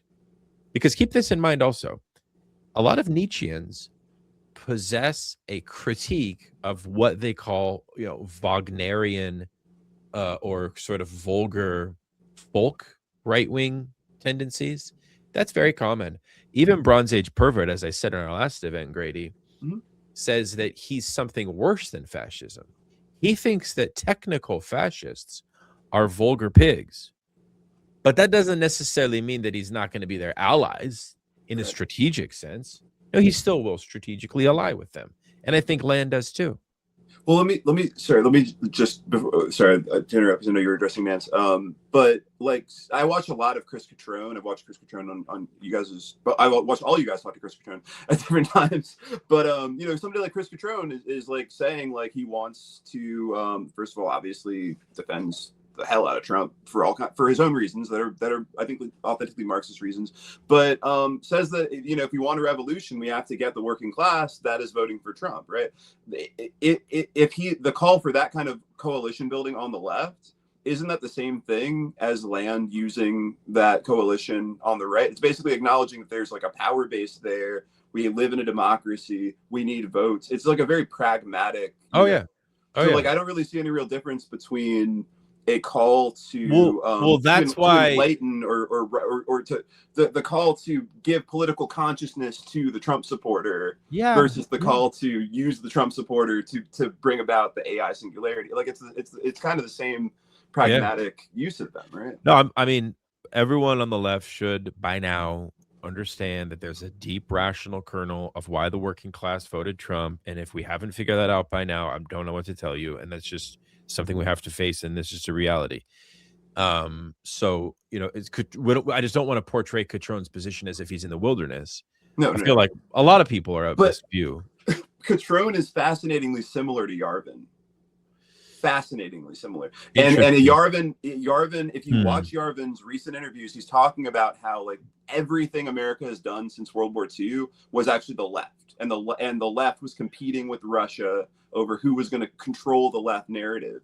Basically, the left has dominated everything, and the right is just this kind of couple to, or Land says the right is the left's catamite. I think that's a better term. I would say a lot of these. But Catron is saying that everything is the right. He's saying the Democrats are the right, the Republicans are the right. The communists are actually right wing. Like the communists are actually Democrats, and they're part of the right. And and the only people that are not part of the right are him and Platypus, basically. So it's the same fear also of the other side. This totalizing fear that the other side has ultimate power. And you've just got your little faction that some might call a cult, in a Platypus or the Dark Enlightenment NRX crowd. I think that's interesting. I'll just say one thing and then pass this to Nance. But like in studying Nietzsche a lot, you know, from my book and just out of my interest in him and everything like that, one of the things I learned is that he changed his political alliances and coalitions a lot, because the ideological level was not actually the deeper level that he's interested in. That's more like ephemeral. And so sometimes he's for Bismarck, sometimes not. He's never, but there are limits to where he's going to go, because for Nietzsche, the wider question is about this physiological society of rank order.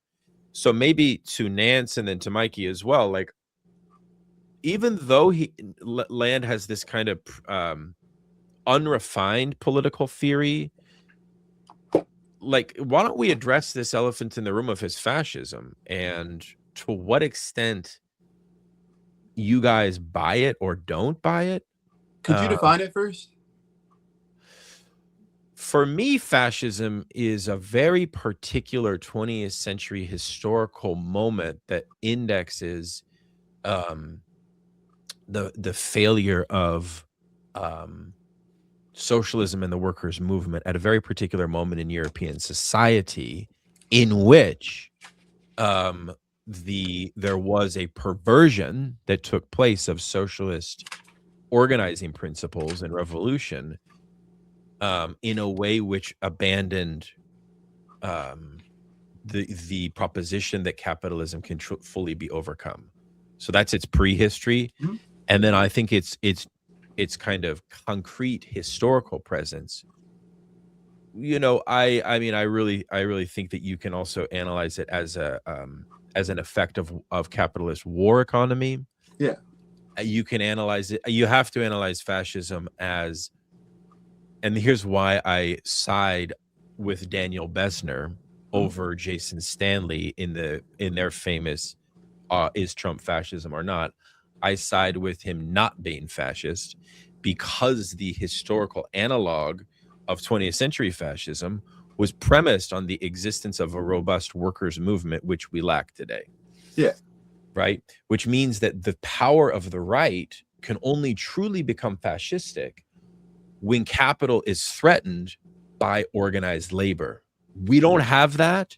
So the fascism of the right is like pre-fascist. Not saying it's not there. I'm just saying that it's not at the same level of intensity as it was historically. I would like to briefly just read Land's definition of Nazism in Making It with Death. All right. Nazism is morality itself. Let me go before that. Nothing could be more politically disastrous than the launching of a moral case against Nazism. Nazism is morality itself, heir to Europe's respectable history, that of witch burnings, inquisitions, and pogroms. To want to be in the right is the common substratum of morality and genocidal reaction. The same desire for repression, organized in terms of the disapproving gaze of the father, that anti-Oedipus analyzes with such power. Who could imagine Nazism without Daddy? And who could imagine Daddy being prefigured in the energetic unconscious?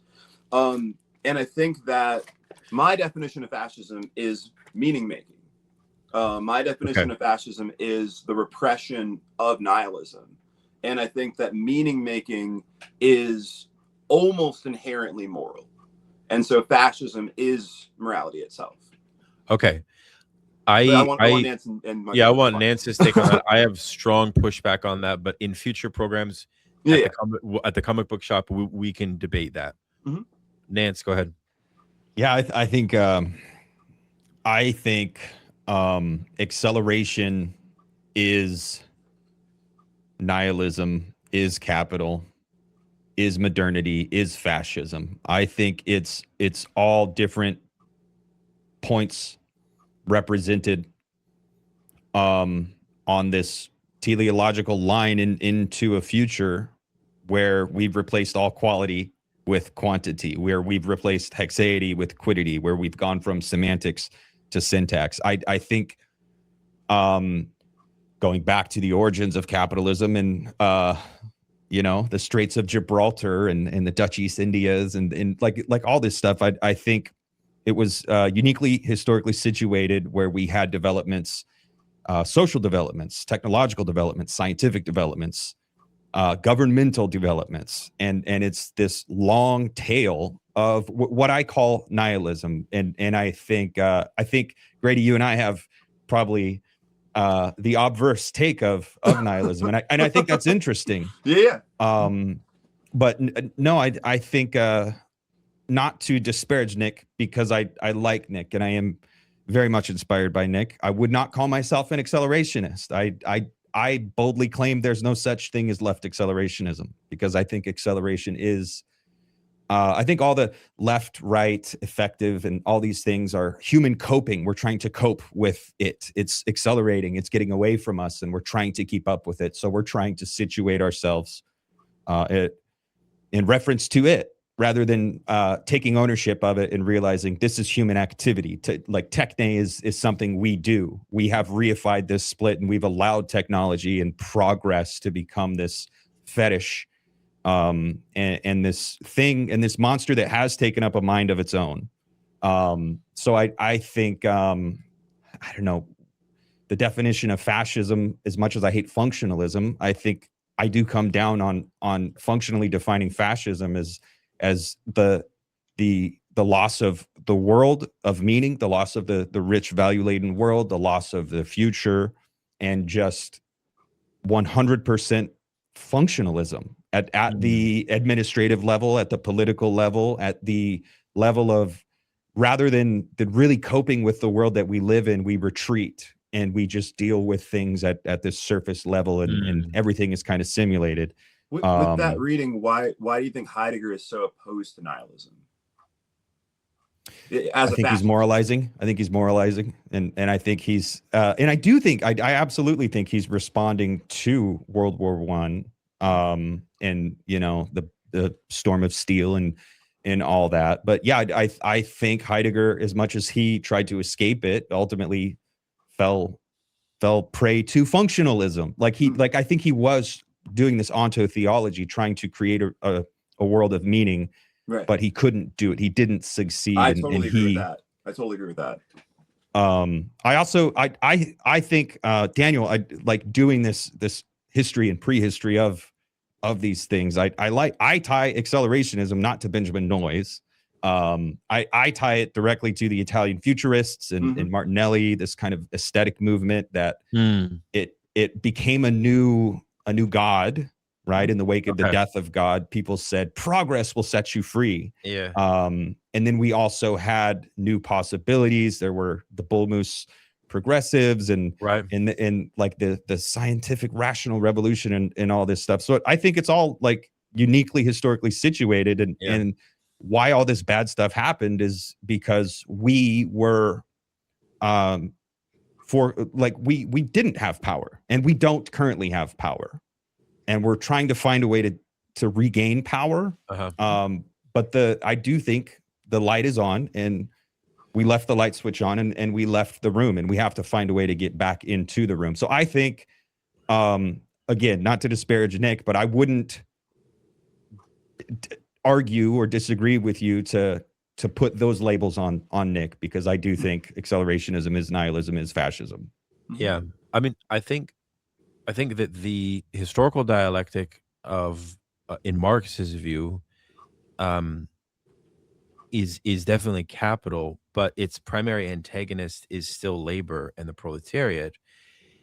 It's not that the Lukácsian idea that the proletariat becomes this identical subject object, and like the meme of the 4 levels where the guy's head is like pure light at the very end, the proletariat becomes pure intelligence, pure knowledge, pure AI. I mean, that would be interesting as to why the subjectivity question is always on the side of capital. That's one of the things that's really annoyed me about communization theory and a lot of this like more contemporary Marxism, even Moishe Postone and a lot of these thinkers that in a way have such a pessimistic reading of the possible reemergence of revolutionary subjectivity. Either the revolutionary subject is this like contingent thing that just happens in uprisings and you can't predict it, like Baju's event, or there's no proletariat at all. And so I think accelerationism, as I articulated at our book event with Grady, actually has a certain origin in the Industrial Revolution from utopian socialists, actually, that were trying to say, let's take a Promethean approach to capital and see if capital could be organized in a way that's more liberatory. I would say one thing and then turn it to Mikey. Lacan in Seminar 16 says something very interesting about the origins of capitalism as the moment in which European society, where capital was capable, right, of quantifying surplus jouissance. So surplus enjoyment became quantifiable. And he then says that this led to what would become the death of God. Capital, in other words, was the engine of nihilism. Capital was what made the big other inconsistent. And because it kind of brought the problem of surplus enjoyment out into the open in a way that this scandal was otherwise concealed. And in a way, what I find very interesting about Lacan's whole theorization, like this whole Samotomshik idea that at a certain point Lacan becomes Marxist for a while, and he's thinking about the historical evolution of capital's capacity to control our enjoyment, to control our libido, to control our jouissance. I feel like that line of inquiry is very interesting. And one thing that's unfortunate is we haven't mentioned Zizek once. And maybe, Mikey, as a final question to you, I wanted to ask, like, what would Zizek say about hyperstition? Was one question I had. And what would Zizek say about this whole business of time that we've articulated? Would he find any of that compelling in your view as a Zizek scholar yourself? I have my own thoughts on that, but I wanted to bring Zizek into the conversation because I know he's very important for you.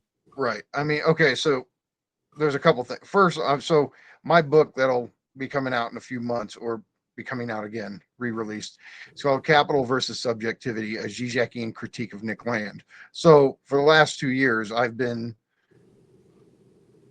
spending my time with these two more than anybody.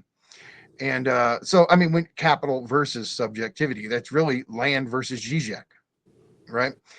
And so I see Lacan, but especially what Zizek does with Lacan, as I'll just say it. I think it's the best, most robust theory of subjectivity that anybody's ever worked out.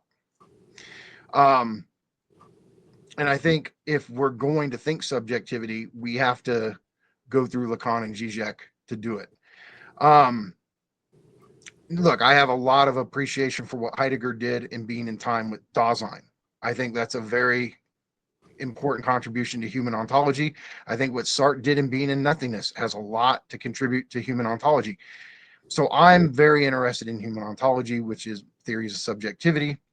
So there's that. I will say both Zizek and Land are thinkers of retroactivity. Now, Land doesn't really call it that, but that's the whole thing about the future is invading the present, and Right. then we will. So this whole thing, look, for him, here's another way to talk about the tentacle of the future building itself into existence out of the present or out of its enemies, resources. So very, very quickly, the phone network, the telephone system, landlines, right? That's a infrastructure that gets produced and it takes hold and it's spurred on by economic incentives, right? Okay. All these years later, especially back in the 90s, internet comes onto the scene in a way it takes over everyone's everyday life, where it begins to. That infrastructure is not possible without the landline telephone infrastructure, right? Okay, so viewed retroactively, it's as if the telephone lines were laid just so the internet could exist, right? Now, we do our thing with the internet in the 90s, but when social media hits, it truly explodes the internet. And the internet becomes this project. None of us view it like that. It doesn't seem like work, but all we're doing is putting knowledge on the web, whether it's our personal information, whether it's us writing blog posts, whether it's people doing research and posting it. Okay, 2020s. LLMs are only able to do what they're doing based off of devouring the internet. So this is a Landian retroactive templexity, right? The phone lines were laid so the internet could exist. The internet was produced so LLMs could be produced. There's going to be a next step in AI. There's going to be a next step in AI, and it all culminates with artificial superintelligence. And that's the future retroactively, retrochronically pulling itself into existence. Now, people can disagree with that, but that's the logic at work there. Now, for Slavoj, it gets interesting because retroactivity is so crucial to his theory of dialectics, his theory of history, right? Political revolutions. And for him, contingency is at work here. There's a contingent event that retroactively we come to see it as necessary, but it's not necessary in a teleological sense. So this is where there's this whole thing. So for Nick, you want to go, wait, it is teleological for you because you're doing it from cybernetics. Slavoj's dialectical retroactivity views the necessity not teleologically, but contingent. But it's a retroactive necessity. But the point is, both of them are fundamentally thinkers of retroactivity, and you have to understand that to understand both what one's doing with cybernetics and what the other's doing with dialectics. Briefly, I just want to say this. I don't think Nick's a fascist, and I'll tell you why. I don't think he's trying to preserve any identity, any particularism, and it's funny. I know effectively, like he'll champion particularism over universalism as a political strategy. I don't think he cares. I think he just views it as a way to unleash capital, for capital to escape. And so when there's this famous line from the Dark Enlightenment, and I don't know why I look back, I was nodding no that I hadn't read that, but I have read it. So I was sitting there going, I know you read that. Unconscious or something. But the thing is, there's this famous line there.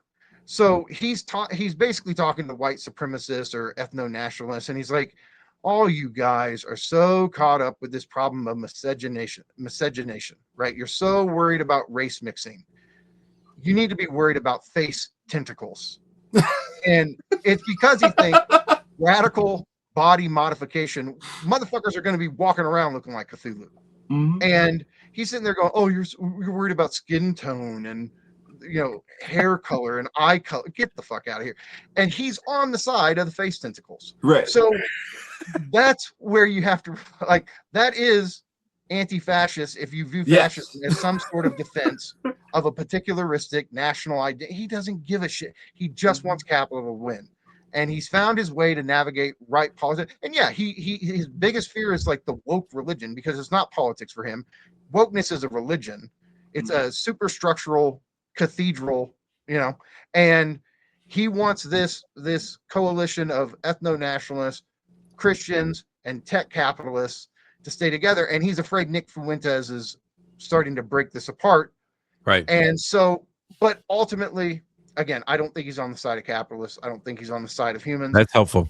Side of capitalists. So, but and now, just so we're clear, I think also for listeners, because I mean, I'm this is a Marxist show, and I'm very committed to that worldview, that perspective, obviously, and to the emancipation of the working class. And what I'm wondering is, would you say that Zizek represents the best of a philosophical vision of what the left should do? Like, in other words, does, as a philosopher, and he's one of your mentors, does he keep you grounded, like in a more sober kind of like, all right, well, the left is in shambles, we all kind of know that, but do you feel like Slavoy's vision and critique of the left keeps you a leftist, if that's the right way to say it? Here's where I identify as a Zizekian when it comes to politics. People can throw the whole thing. What do you think about what he says about refugees? What do you think about what he says about, Ukraine and like? I'll be honest. I don't. This isn't what interests me about him.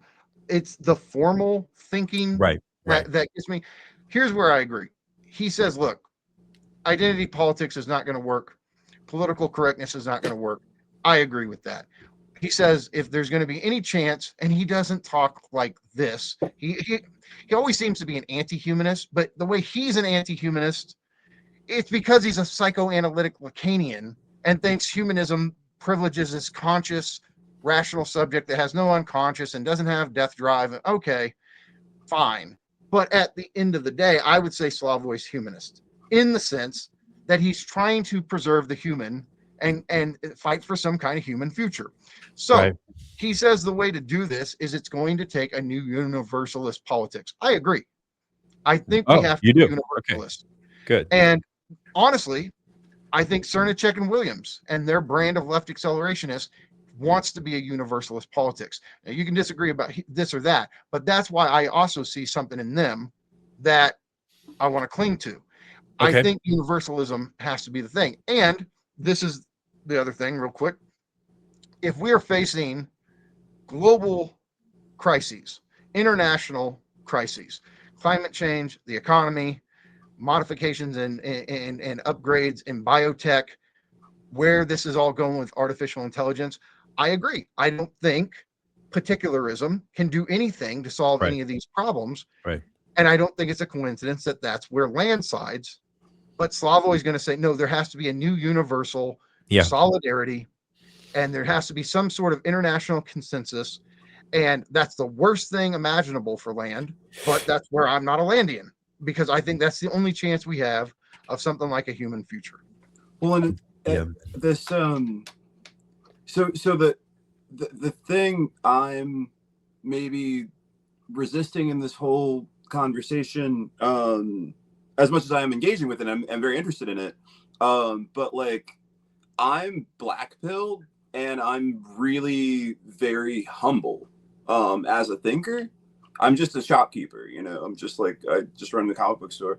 I want a philosophy of rock and roll. And I feel like Nick Land's philosophy is speaking to me in the way that I live my life. I don't think I would be a business owner if I hadn't been reading Nick Land for the last decade. And I also, the way that I view how a song gets written, the way that I view how a jazz solo happens or how a guitar solo happens is about libidinal materialism, is about this inhuman force that runs through us, this becoming this. And also I'm not afraid to say that I agree with the early Land's sort of embrace of self-destruction and embrace of irresponsibility.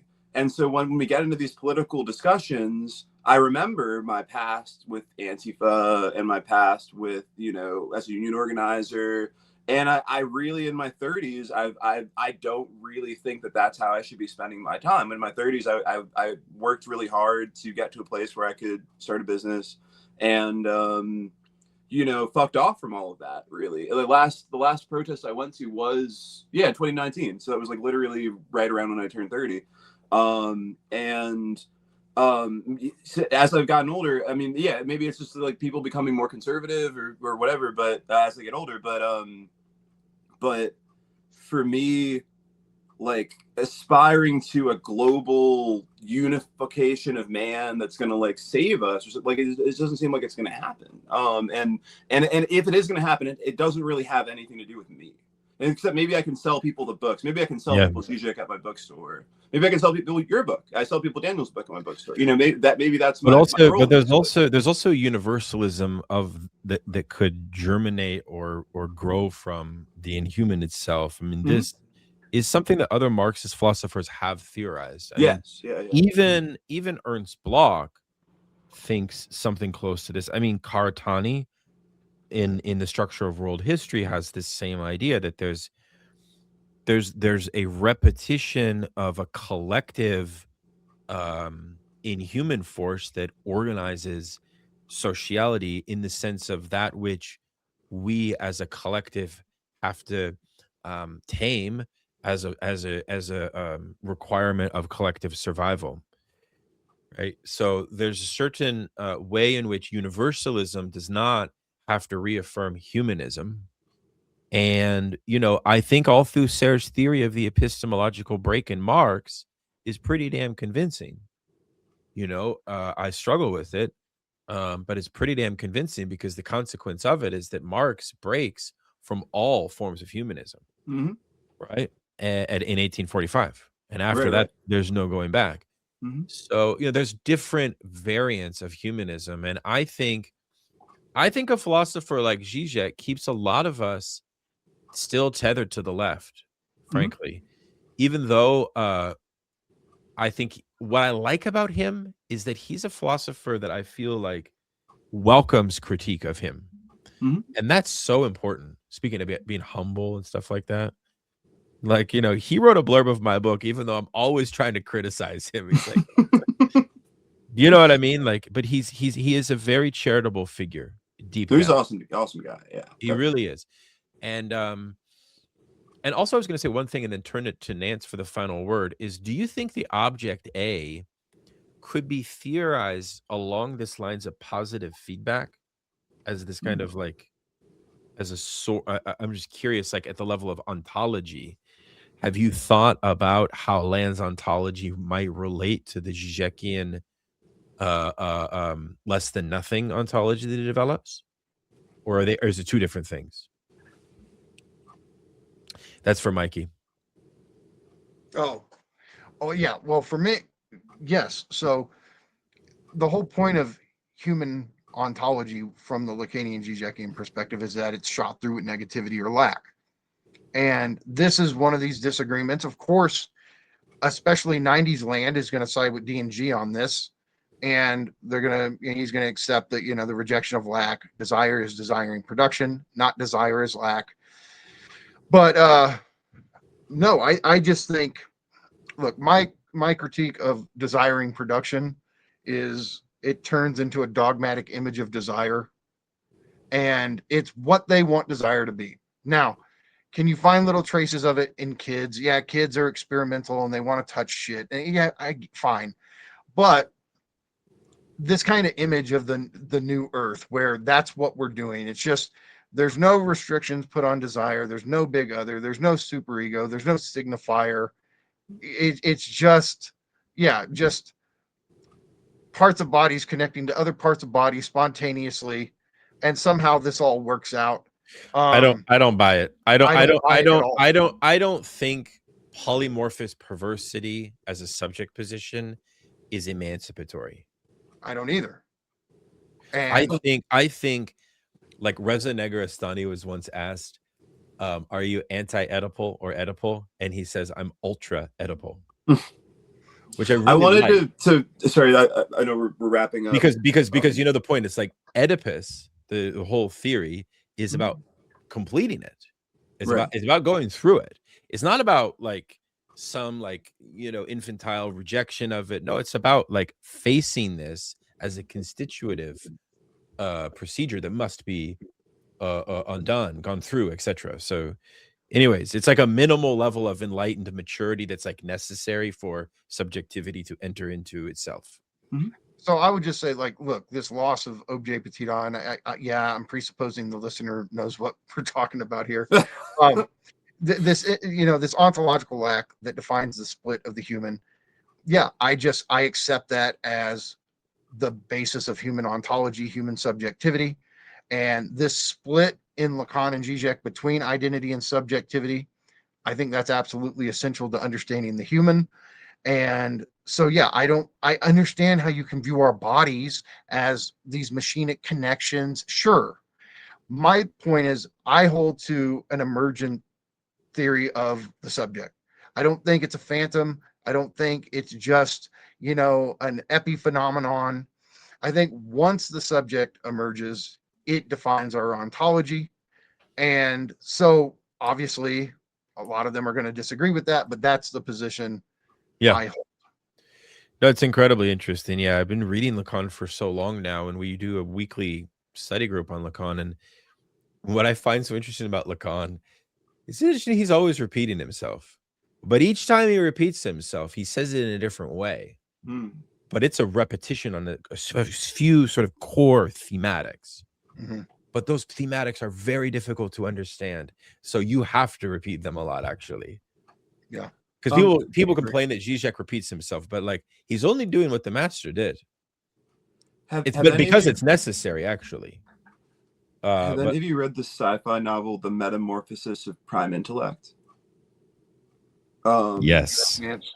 Because I think that has a vision of something like maybe something like the New Earth, or something like a utopian deterritorialization and a utopian accelerationism, in which you have maybe Nance, you want to just describe this novel? Yeah, you want to just launch into that? I mean, just like the concept of the AI god. Yeah, I mean, we bring about the God, and not the blind God, not the idiot God, but the all-powerful God that can transcend time and space and create worlds for us. And so we could be worlded. The thing is, because there is no lack, there is no distance between what the person in these virtual realities desires and what they can get. I wouldn't call them worlded subjects. I would call them something else. But yeah, like we have utopia, we have heaven. I think it's interesting that in the end, everyone just becomes orgasm gray goo that is perpetually pressing the orgasm button. But we create heaven on earth by way of Gooners. The Gooners. They have a theory of gooning. They have a theory of gooning in there. Yeah. Apparently, Nick Land is going to give us a video about Gooner accelerationism at some point. With this one channel. Although I guess Gooners don't ejaculate. So there's real that. Gooners. Real Gooners. It's like are real Gooners like true cells? They're like Opus Dei. They're like Opus Dei flagellation. Oh my gosh, dude. We got there. Man. We got there. Okay, ladies and gentlemen, we are at Gooner acceleration. Gooner flagellation. Yeah. There's a specter haunting the internet. That does evoke a terrible image. I apologize in advance. But what fascinates me about this novel is people can create anything. If they read the beginning of the book, they can create anything they want, and they've been living for hundreds of years because it's making them immortal. And they create the most horrific simulations of violence, and they're competing with each other over who's the best at making the worst possible world, because pain is so unknown to them, because they can only experience pain when they ask the machine to give it to them. So pain is a blessing from the, and like it is a very weird inversion of Rocco's basilisk.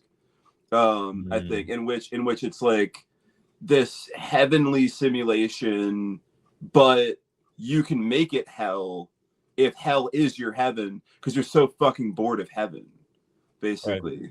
It's a really fascinating book, and I really haven't like all the Neuromancer and like all the, like I have not read another cyberpunk novel that touches. It sounds like it's kind of All- a play off of the Therapeutic Society, or even like a kind of like Aldous Huxley Brave New World play. and J.G. Ballard's Crash. J.G. Yeah. Ballard's Crash too. Yeah. Read Fall or Dodge in Hell by Neil Stephenson. Grady, if you haven't. That presents a similar proposition. But no, I think that story is trying to and it's interesting. The guy who wrote it is not a writer. He didn't release it as a book. It's like a blog post on the internet in book length. Metamorphosis of Prime Intellect. Great book, but I think it's a creative trying to cope with some innate familiarity with Death Drive. Mhm. It's this guy who's lived a life and he has this embodied knowledge of, well, why do I always sabotage myself? And where does my joy always come from? It's in the distance between the thing I think I want and me achieving the thing I think I want. So Right. I think it's somebody who has an abundance of pleasure in the Yeah. technical sense of homeostasis in their body. It leads to boredom. They're the ones that Death Drive are really going to appeal to. Yep. Because pleasure's boring. yeah. And so Beyond the pleasure principle, yeah. exactly. So hold on, Nance. I kind of want you to do that before we go. Daniel, or especially you, Daniel, but also Grady, if you have a chance, and maybe you've already read it. So there's a book that beckons from the future that I really would love to know what you think of, Daniel, and I think you should do an episode of it after you have a chance to read it. Now, look, insider knowledge, everybody. Anytime one of us recommends a book to the other one, it's kind of like, oh God, why do you do this to me? Like, because all we do is read and study, and the last thing we want is another damn book to have to do. But a book just got released recently. We interviewed the two authors, and it is going to be a book that sticks around. And so this is like, be ahead of the curve on this one. I want to know what you think. Exocapitalism. Exocapitalism. Yeah. Economies with Absolutely No Limits by Mark Pollux and Roberto Alonso Trio. Yeah. We love these two guys. We had a great conversation with them. Yeah. It is a really original take on capitalism, inspired by land, but one that land ferociously rejects. On what grounds does he reject it? Why does he reject it? What they do, their key argument, and you could say the key concept in the book, is lift. And what they argue is that capitalism is essentially geared towards the lift into software. And so much so that it's leaving the human world behind. Okay. Mm-hmm. Right? So it has this Landian dimension, but land can't go there because they don't think this is geared towards robotics. And that's for him what capitalism is essentially building. Robotics, because AI is always going to have some kind of robotic infrastructure. Mm-hmm. And so he's like, no, these guys are Hegel's grandchildren, and he meant it as an insult, and they love it. Like, they were so happy. But it is like this departure into pure ideality, pure abstraction. Got it. And he hates that as a Deleuze-Guattarian materialist. It's still in some sense. Yeah. And so they're deeply inspired by him. They think capital is the outside. They think it is leaving the human behind. We try to find ways to fit ourselves into this lift process. They call that drag. But it is going to bring about, it's heading in this direction that's completely indifferent towards us, towards our concrete needs. And they have a lot of this is not going to be embraced by Marxists. And so that's what we're interested in, are Marxist rebuttals to this. And so this is your interpolation. You, as one of our, challenge accepted. Favorite Marxists, challenge accepted. Challenge accepted. So Nance, what say something about exocapitalism? What are your thoughts? The reason I like exocapitalism, Daniel, I personally find Karatani in it, and they never explicitly mentioned Karatani, but just the way they deal with value, their notion of values heavily focused on exchange and the commensurability and the fact that we need to have the notion of exchange before we can have exchange. Grady, you'll probably like, I see a lot of Bataille in their theory of value and how they're really doing this accounting. Like, capital has this view that resembles the general economy or the solar economy. Mm-hmm. And notions like use value are really a human thing. And so we view value and capital as a circuit MC and prime. And they're going to posit, because capital is the outside, it is this xenosystem, or this external creature or external system. You almost said doesn't extiment, which is I did, yeah. yeah. I heard that. But You're it doesn't Lacanian see, unconscious. yeah, it doesn't see MCM prime. It sees M, the entire human world, M prime. So it does away with use value, and it talks about value as a system of arbitrage, and basically depriving the person who wants the thing. That's where value is generated. It's not in this transference from use to exchange. It's a tremendous book. I think everyone should read it. It's the time between production and consumption is where value is generated. So it's an original theory of value. The exo and exo-capitalism obviously is the outside, the Landian outside. But for them, they make it clear this is not surveillance capitalism or consumer capitalism or platform capital. It's not another instantiate. It is capitalism as such. Like it's the astronaut has been the whole time. The astronaut with the gun. They're alien that fell. I mean, I know we're wrapping up, and I feel like I'm going to open a huge rabbit hole. But I would really love to hear you guys, and this is something that me and Daniel talked about. But now that you've mentioned Bataille, and also with what you were just saying, a part of what I'm writing this book about is this concept of algorithmic violence, and it's trying to use like a kind of a Bataillean interpretation of the algorithm, of surplus anger, surplus anxiety, that we're building up. Even right now, we're engaging in, we're making a YouTube video, or we're stimulating people in their cycle of getting pissed off or getting relief from this thing, and that at some point that generates a Tyler Robinson or whatever the fuck happened with Charlie Kirk, and then when the explosion of Charlie Kirk's neck occurs, you get the JFK-esque video of it, which is cathartic and horrifying, and you get this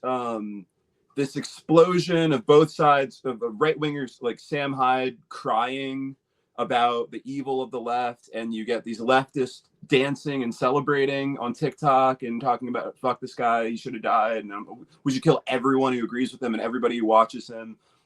And then there's this kind of cooling off that happens, and you get to a point where you can't really talk about Charlie Kirk without people kind of rolling their eyes after like a couple weeks, really. And then you get where we're at right now, I think, which is slow news days and irrelevance, and like things like even the Venezuela thing feels like it's like not really happening, and eventually it ramps up again, people get pissed off again, and we get another. Think about the thing with Rampage Jackson's son, where he almost beat that pro wrestler to death. Do you know this thing? Oh yeah, I've heard. I mean, it takes over social media, it spreads all across the internet, and then 3 days later, nobody cares, and then nobody hears any updates. Right. Yeah, I just like, what do you guys think of this concept of algorithmic violence? Like, I would just be really interested, because I'm definitely like, it's a work in progress. Nance has thought a lot about this. Yeah, I mean, I do think it is the machine operating in this way. I think Bataille is thinking he's talking about humans, but he's talking about machines and assemblages. And I do think the general economy is the way the machine works. The stuff with, communication and transgression and death drive, there's a lot of interesting stuff there. But as far as the expenditure of energy and it binding, it's serving this function to bind a social together, it binds an assemblage together. So when we're operating at this interface of the internet and the internet consumer, we're not being subjects, we're being nodes in this system of production and consumption. So I think it's spot on the way that the expenditure of this excess energy keeps us coming back for more. And it's precisely when we're operating in this mechanized way that we're not being humans, we're not being subjects, and we cannot be political. Like we have no agency. We're just passively sitting back. I think it's excellent, man. And the political's captured by it. Even the attempt, like for me, it's like I think about trying to do something political, and then I'm like, oh, that's just the algorithm. Like that's just it's operating through me. I'm not, But yeah, well, what about you, Michael? Do you have takes on that? I would just say that I do think. Look, so Nance and I, we're currently working out a theory together, and we want to link superego to artificial intelligence. Now we do this because we're stationed on the fault line, which is CCRU versus Ljubljana. Right, the fault line. Right? Yeah. Mm-hmm. And so CCRU make this identification between capital and AI. I know, Daniel, you disagree with this. This is something we do accept in a certain way. And maybe next time we can get into that. But CCRU make that identification.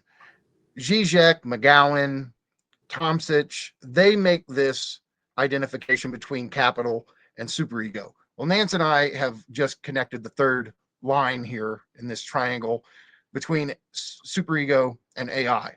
Mm-hmm. And so the algorithm, I mean, it's, you can say it's a primitive form of AI, but I see this kind of spurred on by the algorithm and the superego, and that this kind of these waves of violent spectacle, this is a form of superegoic enjoy. And I think it only gets worse as AI takes over. And I think this culminates with a surveillance system. Nance thinks this too. This is both our theories. We think this is headed in a direction where there's going to be an AI surveillance system that is constantly monitoring your libidinal economy, your vital signs, your blood pressure, everything, to make sure you are enjoying, because you live in the best of all societies, and if you're not enjoying yourself, then there's a fucking problem. And then there'll be therapism there to diagnose you and pathologize you for not enjoying yourself. And I think that AI, as an instantiation of the superego, is going to monitor us in this way. And you see this everywhere. You see this in delivery vehicles. They put the AI cameras in there to make sure you're paying attention, because a driver has to be a perfect good driver. Problem is, of course, no driver is a perfect good driver, because humans are not perfectly good drivers. Right. You have that super egoic gaze upon you. Not only do you have to do the job, you better do it happily, and you better do it to the best of your abilities. And so I see, talking about algorithmic violence, I see where this is headed. And Nance, I keep saying we say this as saying this is going to be the worst form of algorithmic violence, is superegoic AI. I wouldn't rule that out. I mean, I think Land talks about humans controlling AI as this threat to the liberation of the machine, and that it's actually in the Dune novels, very interestingly, in the actual lore from the original novels, it's the humans controlling the machines that brings about this total control. But then the prequels end up retconning that, and it's the machines themselves that are the enemies in the Butlerian Jihad. We'll just say, look, this constellation, AI is capital, is superego. This threefold constellation, to us, that's Black Iron Prison. Yeah. That's very. That's a very. I obviously I've said my piece about what my position is, but I think it's a very interesting way of framing it. Yeah, definitely. I mean, I think that Lacan said that Pascal was the first philosopher at the birth of capitalism to reinvent God in the wake of capital making God inconsistent. And then later he'll argue that God basically kills the Freudian father. And what that actually means is that the whole idea of superego demand to enjoy is a historicist moment of a shift in collective authority in which we actually have a weakened superego. And what I would push back on you guys to say would be, and this I get from my own readings of Freud and other Freudian Marxists, and this is a much bigger conversation, but there is the emergence of what you might call the particularity of superegos, where you get communities that generate their own collective superegos. Mm-hmm. Okay, so there is a collective superego. I was just talking to Andrew Flores about this in Rosichner, and Rosichner has this idea that the collective superego is basically determined by the mode of production. So within any society, you can actually trace back in a materialist sense the mode of production as the sort of guarantor of the superego and its exchange logics and so on. But you also have renegade superego communities emerge as well.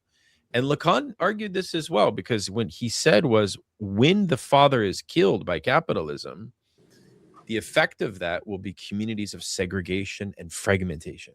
Mm. And that I found very interesting, apropos Land and his theory of fascism and anti-Oedipus, because what Land is basically saying is that, yes, capital has killed Oedipus, whatever, but we need to go all the way.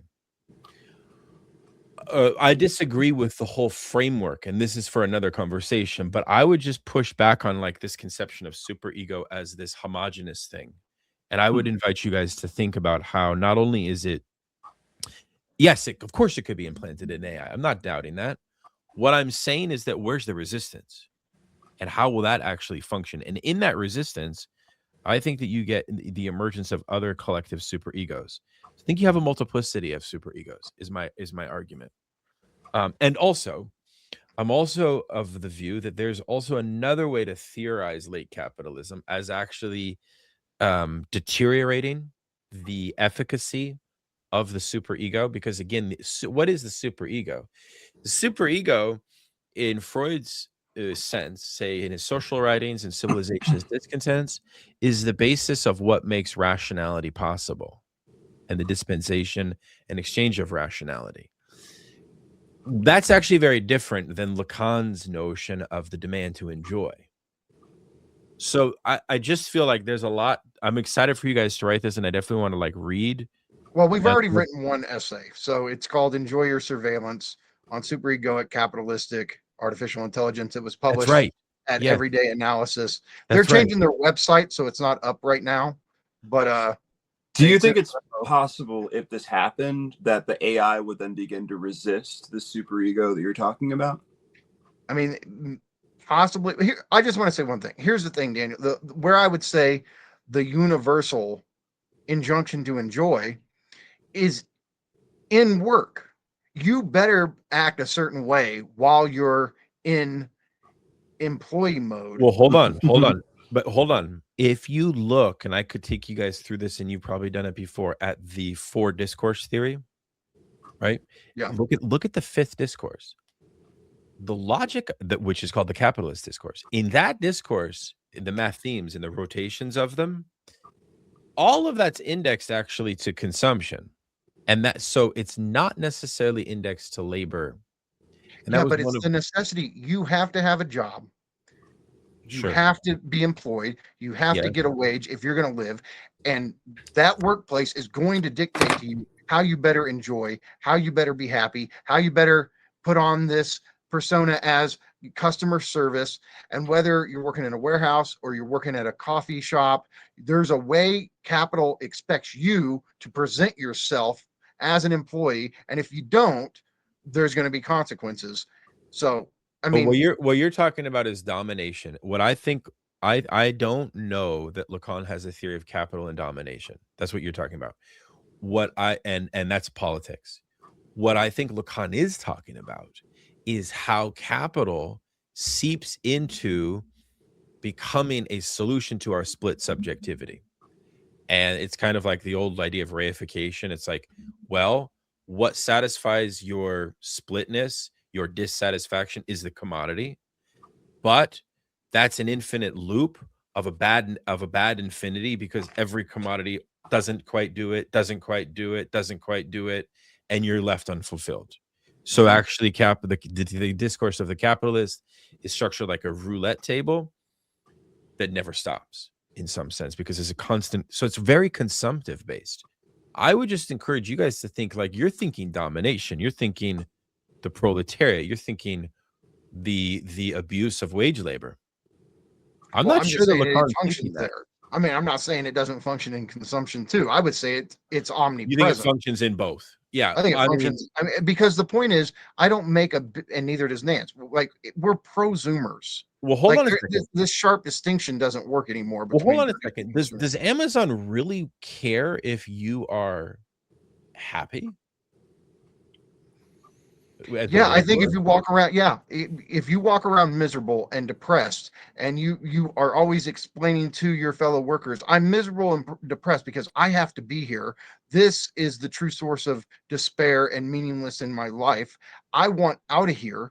Yeah, management is going to have a problem with that. If you try that at any workplace, they're going to say, well, there's the fucking door. But that is why everybody is depressed and anxious. Mm-hmm. And living in concrete nihilism. And so if you start to express all that, they'll say, get the fuck out of here. You have a terrible attitude. And that is saying, have the right fucking attitude. Get it fucking right. Yeah. I would like, even though there's, look, and I will just say, in that blog post I wrote, wage labor and jouissance, I go into the different types of inherent transgression, superegoic enjoyment that I've seen in my different workplaces. So I understand the plurality is totally there. The point is, though, even though it takes on a plurality of instantiations, the injunction is still the same across all of them. And it is enjoy in this superegoic sense. So I understand. And that's tied into ontogenetic and phylogenetic prehistory, which we can never lose sight of, which is tied into the myth of the primal father and these kind of structures that situate our subjectivity, right? Historically. So it doesn't just sort of emerge out of nothing. And it's also, I would argue, something that's socially and materially conditioned. So, for example, if we had a socialistic society with a different mode of production, we would have a different superego. This is my reading. And I know that we've had a long-standing debate on this, and I think at some point we should we'll just do a superego discussion. Yeah, we should. I just wanted to jump in about the fact that early Land is a critic of work, and he's basically saying that the artist is this figure who loathes work and wants to be freed from work. And he talks about the tie. And this is a text, by the way, I can't thank you enough for your 4-hour long just overview of Land that you did a couple years ago. Oh, yeah. Because that totally just launched me into this kind of obsession with Land that I already had. Thanks. But it really kind of just, and this is one of the texts you talked about, artisans. Can I just say real quick, just to interject, just real quick, I do think this is why Land, he shows a certain sympathy towards our position when it comes to work. Right. He's not, when I say fuck wage labor, when Nance is like fuck work, he's not, even though he's a pro-capitalist, there's part of him that's like, yeah, I don't want to do that shit either. Right. And it's not like, I think the issue that he has is that communism is work, is that like being a communist is work, like being but this is what I'm kind of pushing back about, like talking about my 20s and all the shit I did with Antifa and unions and everything. I was working, I was doing the work of, the revolution, the teleology of, the inevitable liberation of the working class. That was something that hung over me, that I felt, free from when I stopped going to protests, when I stopped getting into a lot of the political arguments I would get into, when I stopped just kind of just like feeling that I needed to fight in this way. And of course, that is like, of course, this could be called like a bootlicker argument or something. But I honestly feel like, if there's going to be a potential for the left, it has to get over this. It has to get past this responsibility over the legacy of the left, and this carrying on of the tradition of the left is, I think, the homogeneous empty time that the angel of history is being held back for. It's just ticking away calendar days and checking off like, oh, I did this for the revolution today, as opposed to this actual like upwelling that would destroy all of that. Yeah. But this You're talking about a localized super egoic function right there, in a certain way. The left. You're saying the left is a localized, or you're saying I'm saying the left. What you've just described is yeah. Well, yeah, my own personal experience with Right. the left in DC. But I guess also on the internet also though. So it gets kind of beyond the local. But I just wanted to read because it's a very weird way of framing this. This anti-workism inland. But it is not simply ridiculous to describe Bataille as Schopenhauer with enthusiasm, insofar as this might crudely characterize a certain variant of Nietzscheanism or Dionysian pessimism. After all, Bataille too is concerned with value as the annihilation of life, challenging the utilitarianism that finds its only end in the preservation and expansion of existence. If this affirmation of loss is nihilistic, it is at least an active nihilism, the promotion of a violently convulsive expenditure rather than a weary renunciation. Art as the wastage of life. And Bataille's involvement with art, above all with literature, is of an unparalleled intricacy and intensity.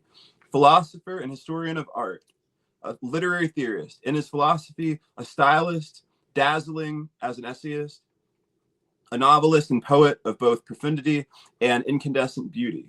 His is a writing oblivious to circumscription, spreading like an exotic fungus into the darkest recesses of aesthetic possibility. So this contrast between work as the value as the annihilation of life and art as the wastage of life, and affirming waste, affirming losing yourself, as opposed to, yes, Daddy, I'm gonna go work in the factory. I'm gonna go be a good boy. Like that. This is the Kafka. This is the stuff that Deleuze is talking about in Kafka Toward a Modern Literature. This Oedipal thing hanging over you, this work hanging over you, versus I'm gonna go join a band, or I'm gonna go fucking shoot heroin or something. Like fuck, or like get drunk, or have a good time, like that. And that is, I think, so much of what I would call the American nihilistic tradition is about hating work and loving play and loving intoxication and a kind of a self-destructive ego loss that kind of taps into like Buddhistic territory, but I think is much more kind of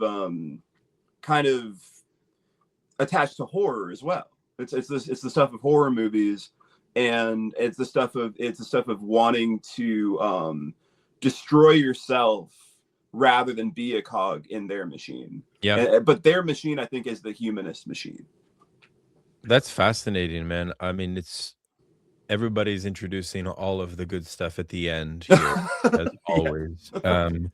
I mean, look, we have to do a scansion, and we got to do it, and I will be the one to do it. I just want to thank Nance for coming on for the first time. It's great to be reconnected with you, comrade, and I hope that we can do this again. I'd like to thank Mikey for your insights and for your work on all of this. It's been quite the year for you. Yeah, I'm hoping the next one, with getting the book re-released, I'm hoping to get some momentum going. But we've had, Nance and I, our channels, Dangerous Maybe, 3BillionNances. We've been very active recently, and so having a lot of great conversations, doing a lot of exegeses, which is kind of our core. We love that long form content, give people at work something to listen to. And so, but definitely we're kind of building up momentum. So we're hoping this next year will be even better. Yeah. Well, it's great to work with you guys, and hopefully we can turn this into a collaboration, and that will materialize in a live event at Grady's bookstore, maybe in 2026. Find a way. All right. Thanks all for listening. Thanks for having us. Far into this 2-hour, 43-minute journey. All the best, everyone. Peace out. Take care.